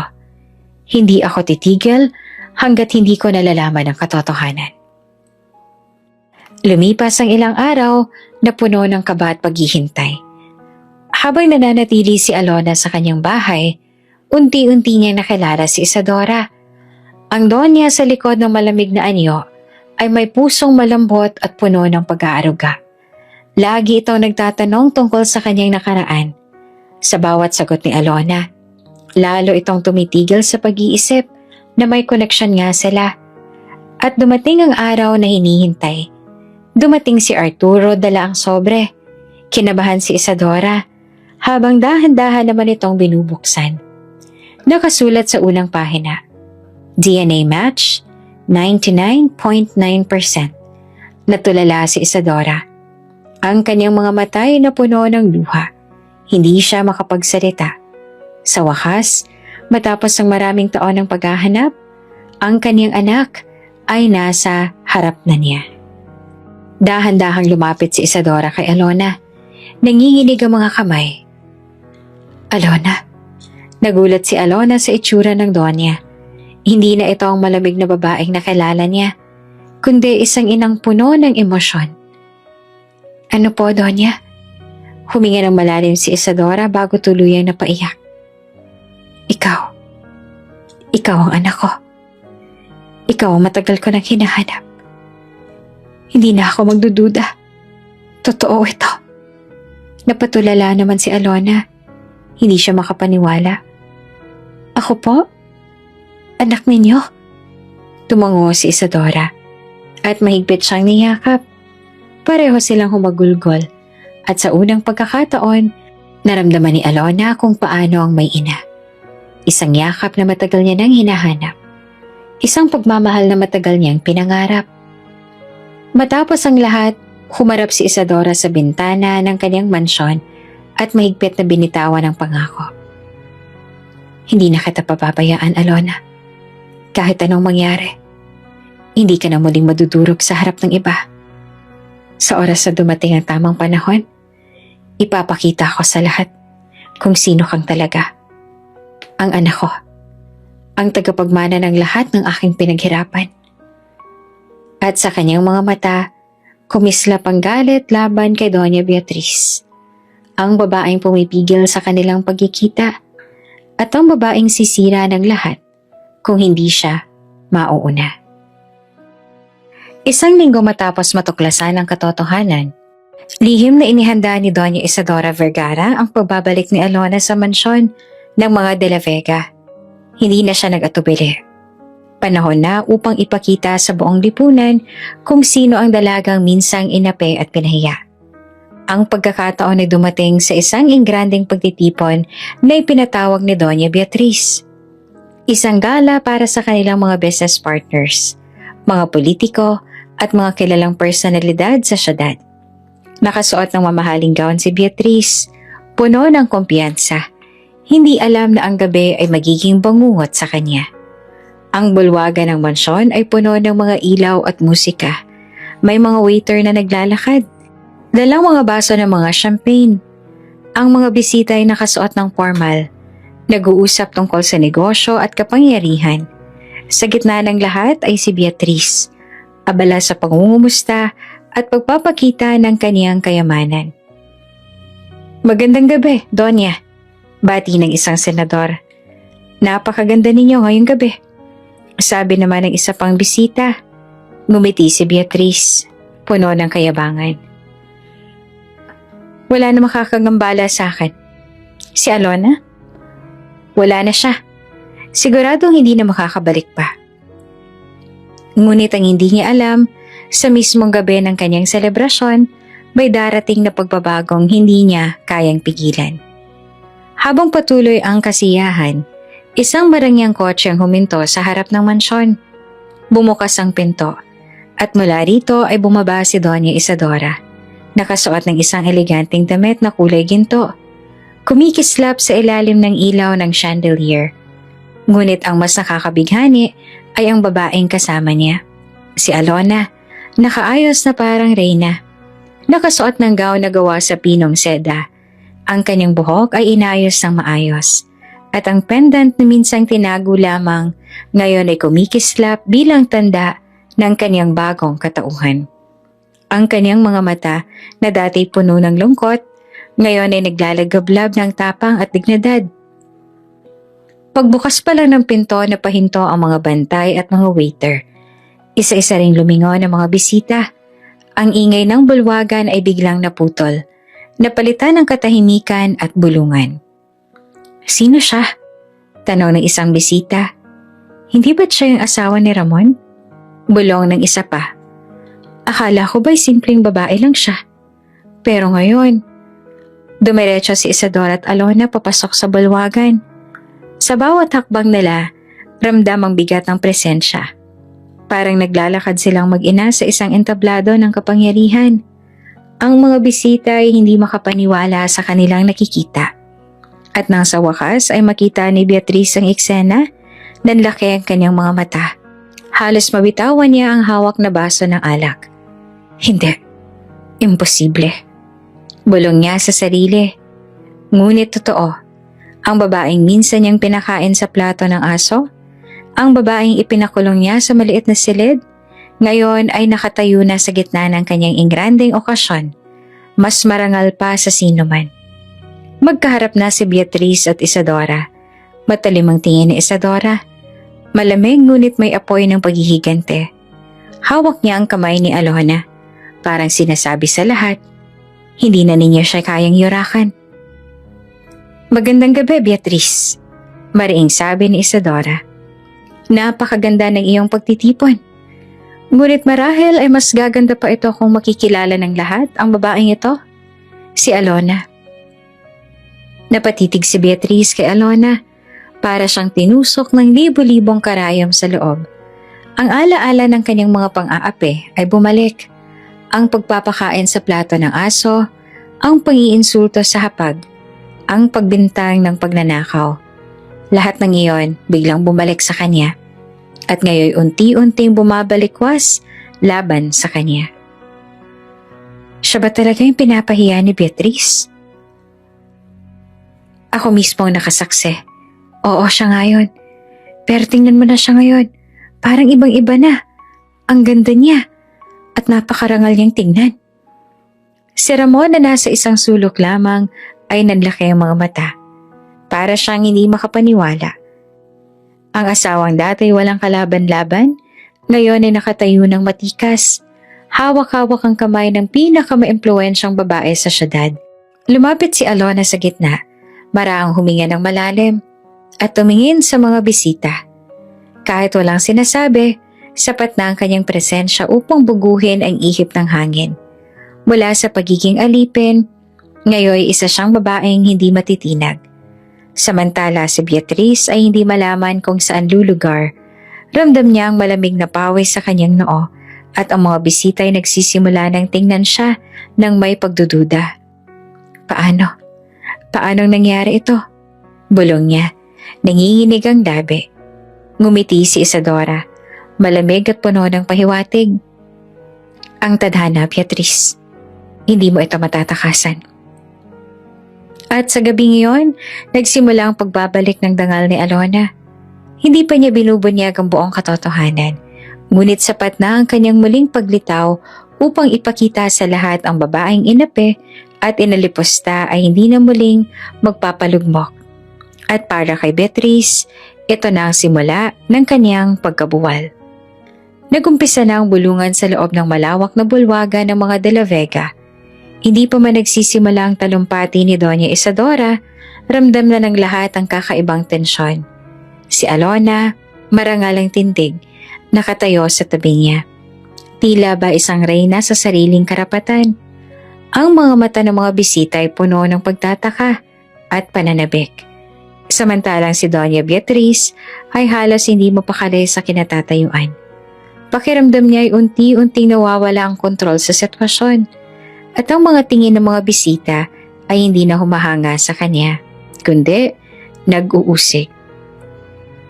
Umangat ang tingin ni Isadora, malamig ngunit malakas, dahilan upang tumigil ang lahat ng usapan. Mga ginagalang kong bisita, panimula niya. Narito tayo ngayong gabi, hindi lamang para ipagdiwang ang negosyo at tagumpay, kundi para malaman ninyo ang isang katotohanan na itinago sa loob ng napakaraming taon. Lahat ay natahimik. Ang ilan ay napatingin kay Beatrice, ang iba ay nakatuon at ang mga mata ay kay Alona. Itinaas ni Isadora ang kamay ni Alona, hawak ito ng mahigpit. Ang babaeng ito, ang matagal ninyong tinuturing na wala, ang paulit-ulit ninyong pinapahiya, ay hindi ordinaryong babae. Siya ay dugo at laman ko. Siya ay ang matagal ko nang nawawalang anak. Parang bombang sumabog sa loob ng bulwagan. Anak? Anak niya? Sigaw ng isang bisita. Hindi maaari. Bulong ng isa. Siya palang tagapagmana ng Vergara Empire. Nagulat naman si Ramon. Hindi siya makapaniwala sa narinig. Si Alona, anak ni Doña Isadora. Ngunit ang pinaka nakataranta kay Beatrice. Nanlaki ang kanyang mga mata at halos mawala ng hinanga. Isadora, anong pinagsasasabi mo? Diretsong tumingin si Isadora kay Beatrice. Malamig ang kanyang mga mata. Beatrice, ilang taon mo nang pinahihirapan si Alona? Ginawa mo siyang alipin sa sariling tahanan ng inyong anak. Pinakain mo siya sa plato ng aso. Ikinulong sa isang silid na hindi karapat-dapat tirahan ng kahit sino. At pinaratangan ng kasalanang hindi naman niya ginawa. Lahat ng iyon nasaksihan ko. Nanahimik ang lahat. Ang mga bisitang dati panig kay Beatrice ay biglang nagbago ng tingin. Ang mga mata nila ay puno na ngayon ng pagdududa at paghusga. At ngayon, dagdag pa ni Isadora, sa harap ng lahat ng mga naririto, ilalantad ko ang katotohanan. Si Alona ay hindi lamang asawa ng anak mong si Ramon. Siya ang aking anak, ang tunay kong dugo. At siya ang magiging tagapagmana ng lahat ng aking kayamanan at imperyo. Para bang gumuho ang mundo ni Beatrice, ang lakas ng kanyang loob ay unti-unting natunaw. Ang mga bisitang dati yumuyuko sa kanya, ngayon ay nagbubulong-bulungan. Paano nagawa ni Beatrice yun kay Alona? Hindi ko akalaing ganitong ugali niya. Kaya pala ganun ang trato niya, dahil alam niyang may tinatago siya.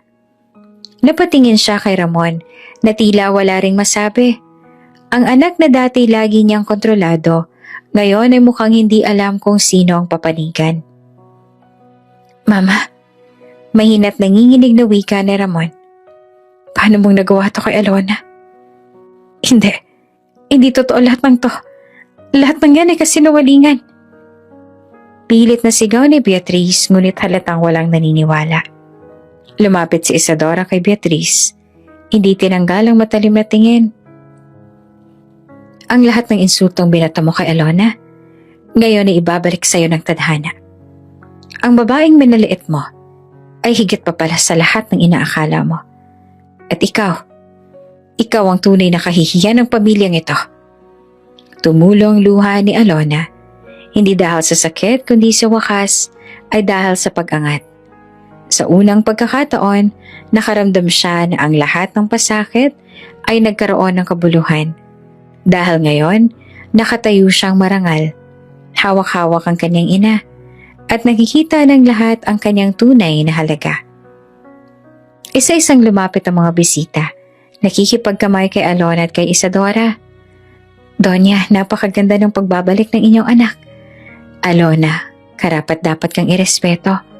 Isa kang inspirasyon. At sa bawat papuri, lalo pang nalulugmok si Beatrice sa kanyang kinatatayuan. Ang kanyang dating mataas na tinig ay napapalitan ng katahimikan at pagkabigo. Humarap si Isadora sa lahat ng naroon. Mula sa araw na ito, tandaan ninyo, ang aking anak na si Alona ang tatayo bilang bagong mukha ng Vergara Empire. Wala na makakaapekto sa kanya dahil ako mismo ang kaniyang tagapagtanggol.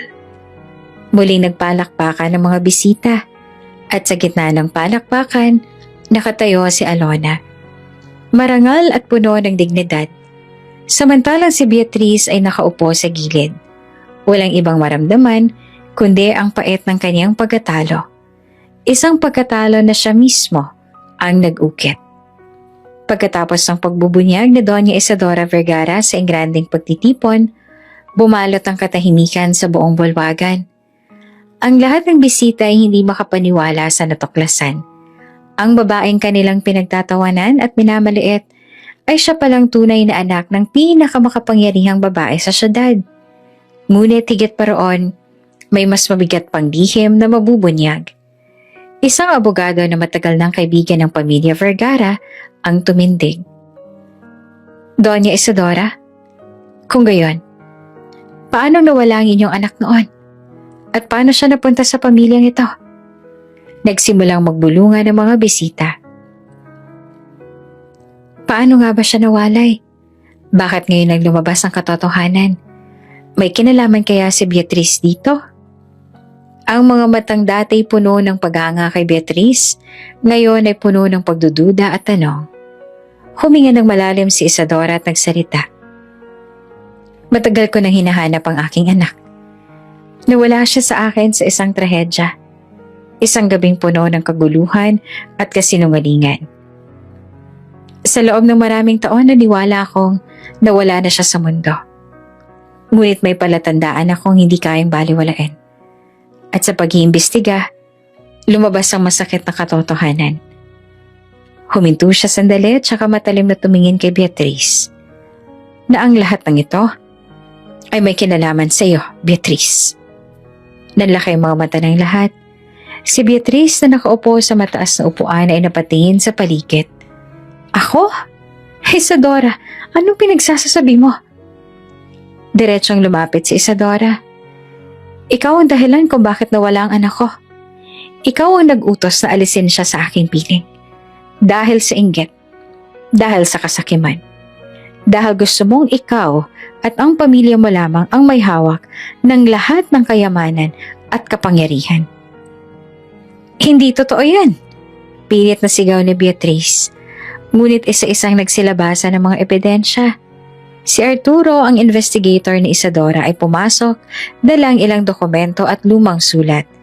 Ipinakita niya ito sa mga bisita. Mga ginagalang na panauhin. Panimula niya. Narito ang mga tala na nagpapatunay na si Doña Beatriz mismo ang nag-ayos ng pagkawala ng anak ni Doña Isadora. Sa mga papeles, may mga lagda ng kanyang pinsan na si Eduardo na tumulong magtago ng record. May mga saksi mula sa kumbento na nagsasabing may babae raw na nagdala ng sanggol isang gabi. At ang paglalarawan ay tugma kay Beatrice. Parang tinamaan ng kidlat si Beatrice. Hindi totoo yan. Gawa-gawa lang yan. Nanginginig niyang sabi. Ngunit may lumapit na matandang madre na inimbitahan ni Isadora. Ako mismo nakakita. Uwi ka nito. Isang gabi, iniwan sa aming kumbento ang isang sanggol. Ang babaeng nagdala, nakatakip man ang mukha ay kilala kong siya'y si Beatrice. Nag-alsa ang bulwagan. Anong klase ng ina to? Sigaw ng isa. Wala siyang awa. Sabi ng isa pa. Para lang sa kayamanan, nagawa niyang paghiwalayin ng mag-ina. Si Ramon ay napatayo. Nanginginig ang boses. Mama, totoo ba to? Ikaw ang dahilan kung bakit nawala si Alona kay Doña Isadora? Ikaw ang dahilan ng lahat ng paghihirap niya? Hindi naman makasagot si Beatrice. Tumulo ang kanyang pawis at luha habang nakikita niya ang isa-isang lumalayo sa kanya ang mga taong dati lumalapit. Lumapit si Isadora kay Beatrice. Mariing tinig ang pinakawalan. Ang lahat ng insultong binato mo kay Alona ay dahil sa sarili mong kasakiman. Ginawa mong alipin ang anak ko para lang manatili kang makapangyarihan. Ngunit ngayong gabi, ang lahat ng iyon ay magtatapos. Hindi ka na muling kikalalanin ng lipunan. At ang pangalan ng De La Vega na pinagmamalaki mo ay mansyado na.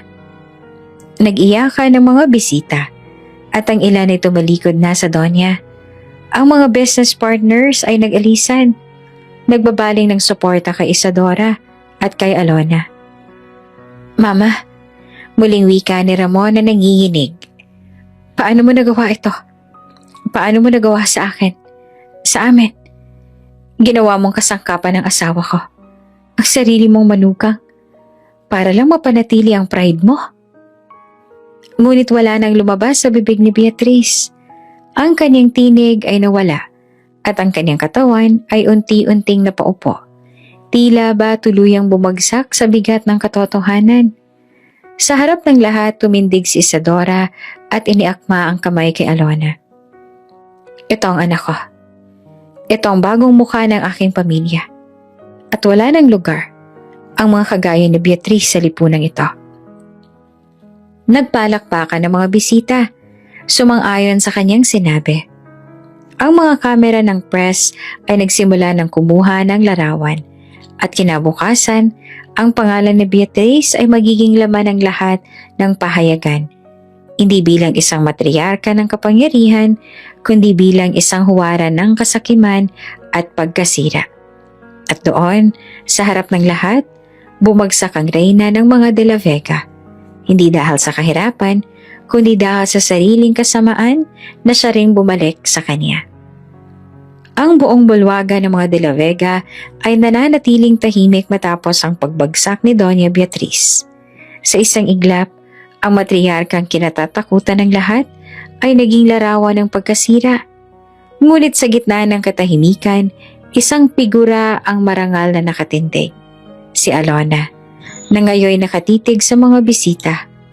Hawak-hawak ang kamay ng kanyang ina, si Doña Isadora Vergara. Mga ginagalang kong bisita, panimula ni Isadora. Mula sa araw na to, ang aking anak na si Alona ang kikilalanin hindi lamang bilang asawa ni Ramon, kundi bilang aking tagapagmana. Siya ang magiging bagong mukha ng Vergara Empire. Nagpalakpakan ng ilan sa mga bisita at kahit ang mga dating nagdududa ay napalitan ng paghanga sa dalagang minsan ay kanilang tinuring na wala. Ngunit si Alona sa halip na malunod sa papuri ay nanatiling mapayapa. Hindi niya hinayaang matabunan ng galit o paghihigante ang kanyang puso. Sa halip, ang kanyang isip ay puno ng pasasalamat at determinasyon. Huminga siya ng malalim at marahang lumapit sa gitna. Ang kanyang boses, bagamat mahina sa simula, ay naging malinaw at matatag. Hindi ko po inakalang darating ang araw na ito. Matagal po akong itinuring na wala. Isang ulila. Isang manugang na walang halaga. Isang babae na dapat alipustahin. Ngunit ngayong gabi, narito ako sa harap ninyo. Hindi bilang biktima, kundi bilang patunay na kahit gaanong kabigat ang pang-aapi, may Diyos na magbabalik ng hustisya. Nag-umpisa na namang magbulungan ng mga bisita. Ngunit ngayon, ang mga bulungan ay may halong respeto at paghanga. Ngunit nais ko ring sabihin, patuloy pa ni Alona, na hindi ko gagamitin ang pagkakataong ito para maghigante. Ang mga sugat na natamo ko ay hindi ko hahayaang gawing sandata laban sa iba. Sa halip, gagamitin ko ang aking posisyon upang tumulong sa mga kagaya kong minsang walang tinig, walang lakas, at walang tahanan. Habang nagsasalita, bumalik sa alaala niya ang lahat ng pinagdaanan. Ang pag-upo sa dulong bahagi ng mesa, ang pagkain sa plato ng aso, ang pagkakakulong sa maliit na silid, at ang pagbibintang na ninakaw niya ang alahas. Lahat ng iyon ay parang sugat na sariwa pa rin sa kanyang puso. Ngunit kasabay ng sakit, naroon din ang alaala ng kanyang pagtitiis at paninindigan. At higit sa lahat, ang pagmamahal ng kanyang ina na muling dumating sa kanyang buhay. Lumapit ang isa sa mga kilalang negosyante. Alona, ikaw ay isang inspirasyon. Kung paano mong hinarap ang lahat ng pang-aapi at ngayon ay nakatayo ka ng marangal, iyon ay kwento na dapat pamarisan. Sumunod ang isang politiko. Ang lipunan ay nangangailangan ng kagaya mong may puso. Hindi lamang mayaman. Ang bagong henerasyon ng mga Vergara ay may bagong mukha. Si Alona ay ngumiti ng mapait, ngunit magalang. Salamat po. Ngunit tandaan ninyo, hindi kayamanan ng sukatan ng dangal, kundi kung paano tayo marunong magmahal at magpatawad. Samantala, si Beatriz ay nakaupo pa rin sa gilid. Halos walang kulay ang mukha. Habang pinakikinggan ang bawat salita ni Alona, lalo siyang natigatig. Paano nangyari ito? Paano siya nakabangon? Ako na naghari sa kanya, ngayon ay wala ng saysay. Ngunit hindi na siya pinansin ng mga tao. Sa unang pagkakataon, siya ang naging anino sa loob ng kanyang sariling tahanan. Pagkatapos ng okasyon, habang papalabas na ang mga bisita, lumapit si Isadora kay Alona. Anak, mula ngayon, ikaw lang susunod sa akin. Lahat ng meron ako ay magiging iyo. Ngumiti si Alona, ngunit dahan-dahang umiling. Mama, hindi ko po ito gagamitin para ipagiganti ang sarili ko. Gagamitin ko po ito para sa tama. Para sa mga batang tulad ko noon na walang magulang at walang tahanan. para sa mga inaping kagaya ko. Mahigpit siyang niyakap ni Isadora.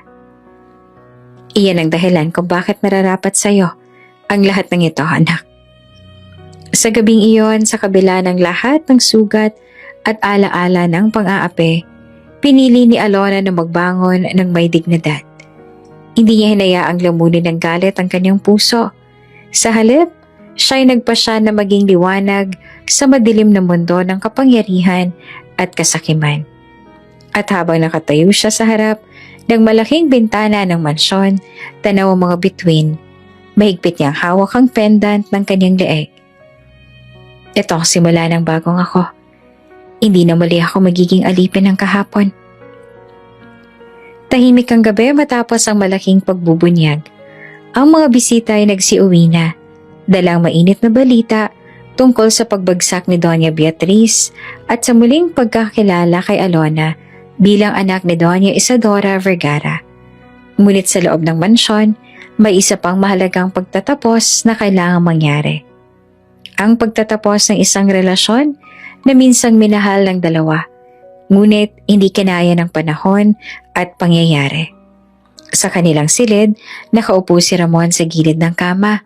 Hawak ang ulo na tila ba may mabigat na pasan. Sa harap niya ay nakatayo si Alona, marangal at payapa, ngunit may bakas pa rin ng lungkot sa kanyang mga mata. Alona, mahina ang boses ni Ramon. Patawarin mo ako. Alam kong wala akong nagawa para ipagtanggol ka. Alam kong hinayaan kitang magdusa sa kamay ni Mama. Pero mahal na mahal kita. At hindi nagbago iyon. Huminga ng malalim si Alona. Ramon, alam kong mahal mo ako. Ramdam ko naman yon. Pero sa lahat ng pagkakataong kailangan kita, hindi ka nagsalita. Hindi mo ako pinaglaban. Nanginginig ang boses ni Alona habang nagpatuloy. Andun ka sa tabi ko nang pinakain ako sa plato ng aso. Andun ka nang ikunulong ako sa maliit na silid. Nang pinagbintangan ako magnanakaw. At alam mo kung anong pinakamabigat? Andun ka nga.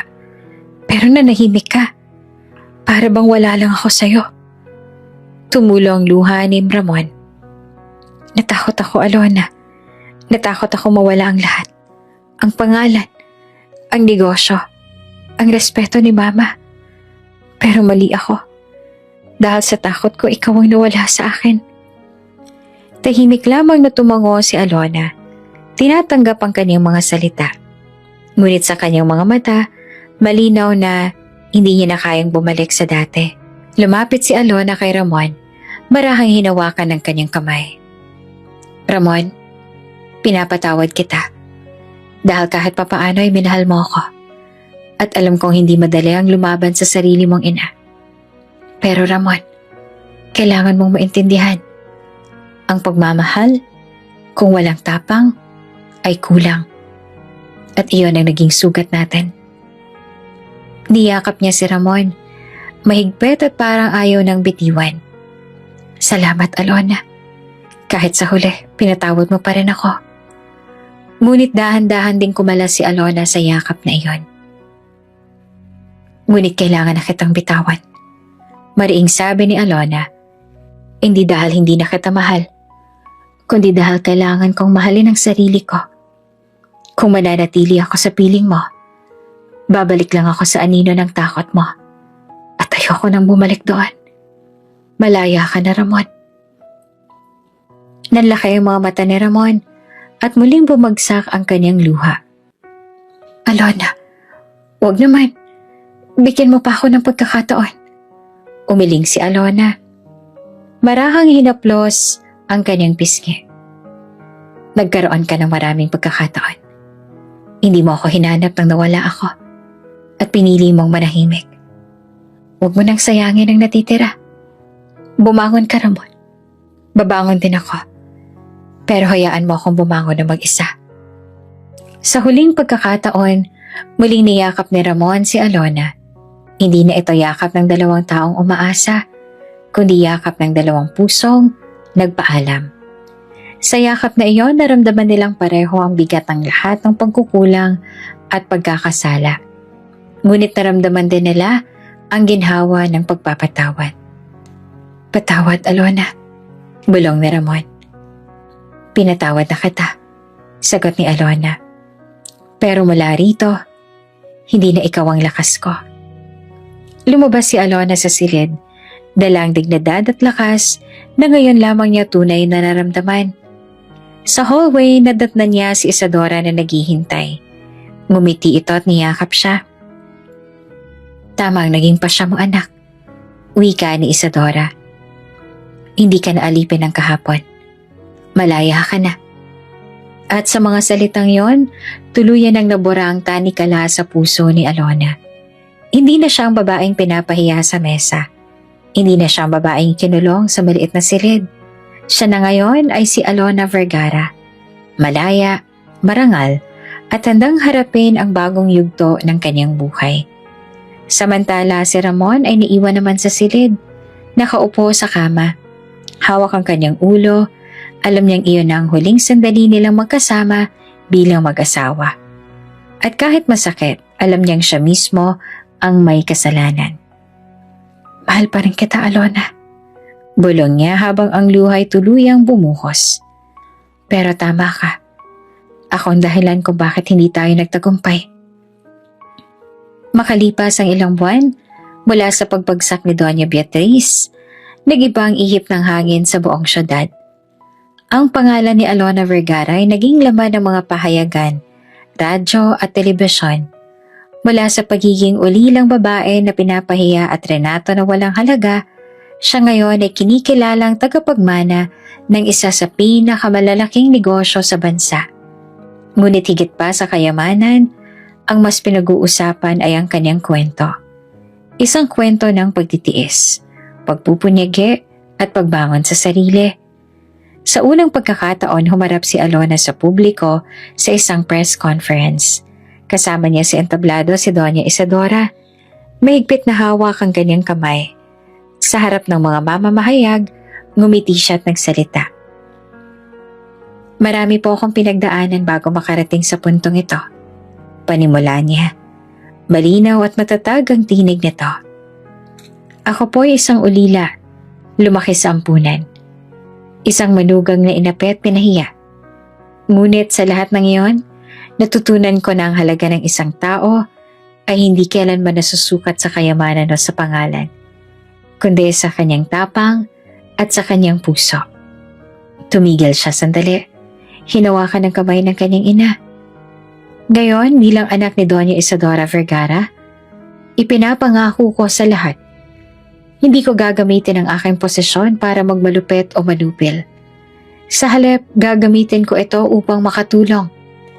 Magtatayo kami ng mga programa para sa mga ulila, sa mga kababaihang inaapi, at sa mga taong walang boses. Dahil ako mismo ay nanggaling doon. Nagpalakpakan ng lahat. Ang kanyang mga salita ay hindi lamang pahayag, kundi panata. Isang bagong simula, hindi lamang para sa kanya, kundi para sa lahat ng umaasa. Pagkatapos ng pagtitipon, mahigpit siyang niyakap ni Doña Isadora. Anak, ipinagmamalaki kita. Hindi ko inakalang ang mga sugat ng iyong nakaraan ang magiging sandata mo para sa hinaharap. Ngumiti si Alona, may luha sa kanyang mga mata. Mama, salamat dahil hindi mo ako sinukuan. Kung hindi dahil sa'yo, baka hanggang ngayon, alipin pa rin ako ng takot. Pero ngayon, kaya ko nang lumaban. Hindi para sa paghihigante, kundi para sa hustisya.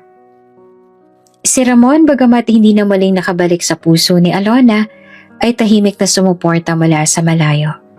Nakita niya kung paanong nagbago ang asawa niyang minsang marupok at ngayon ay marangal na. Bagamat masakit, nakatanggap niyang hindi na siya bahagi ng kanyang kinabukasan. Malaya ka na, Alona. Bulong niya isang gabi habang pinagmamasdan nito mula sa likod ng mga tao.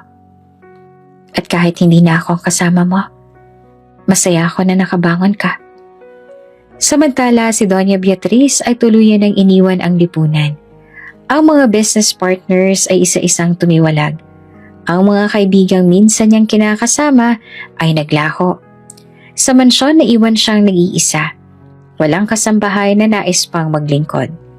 Nakaupo siya sa kanyang malawak ngunit malamig na sala.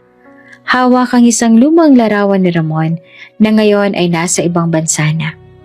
Ang kanyang dating malakas na tinig ay wala na. Napalitan na ng katahimikan at lungkot. Sa mga mata niya, bakas ang pagsisisi. Ngunit huli na ang lahat. Bakit? Bakit ko ginawa to? Bulong niya habang tumutulo ang luha. Ngunit walang sumagot.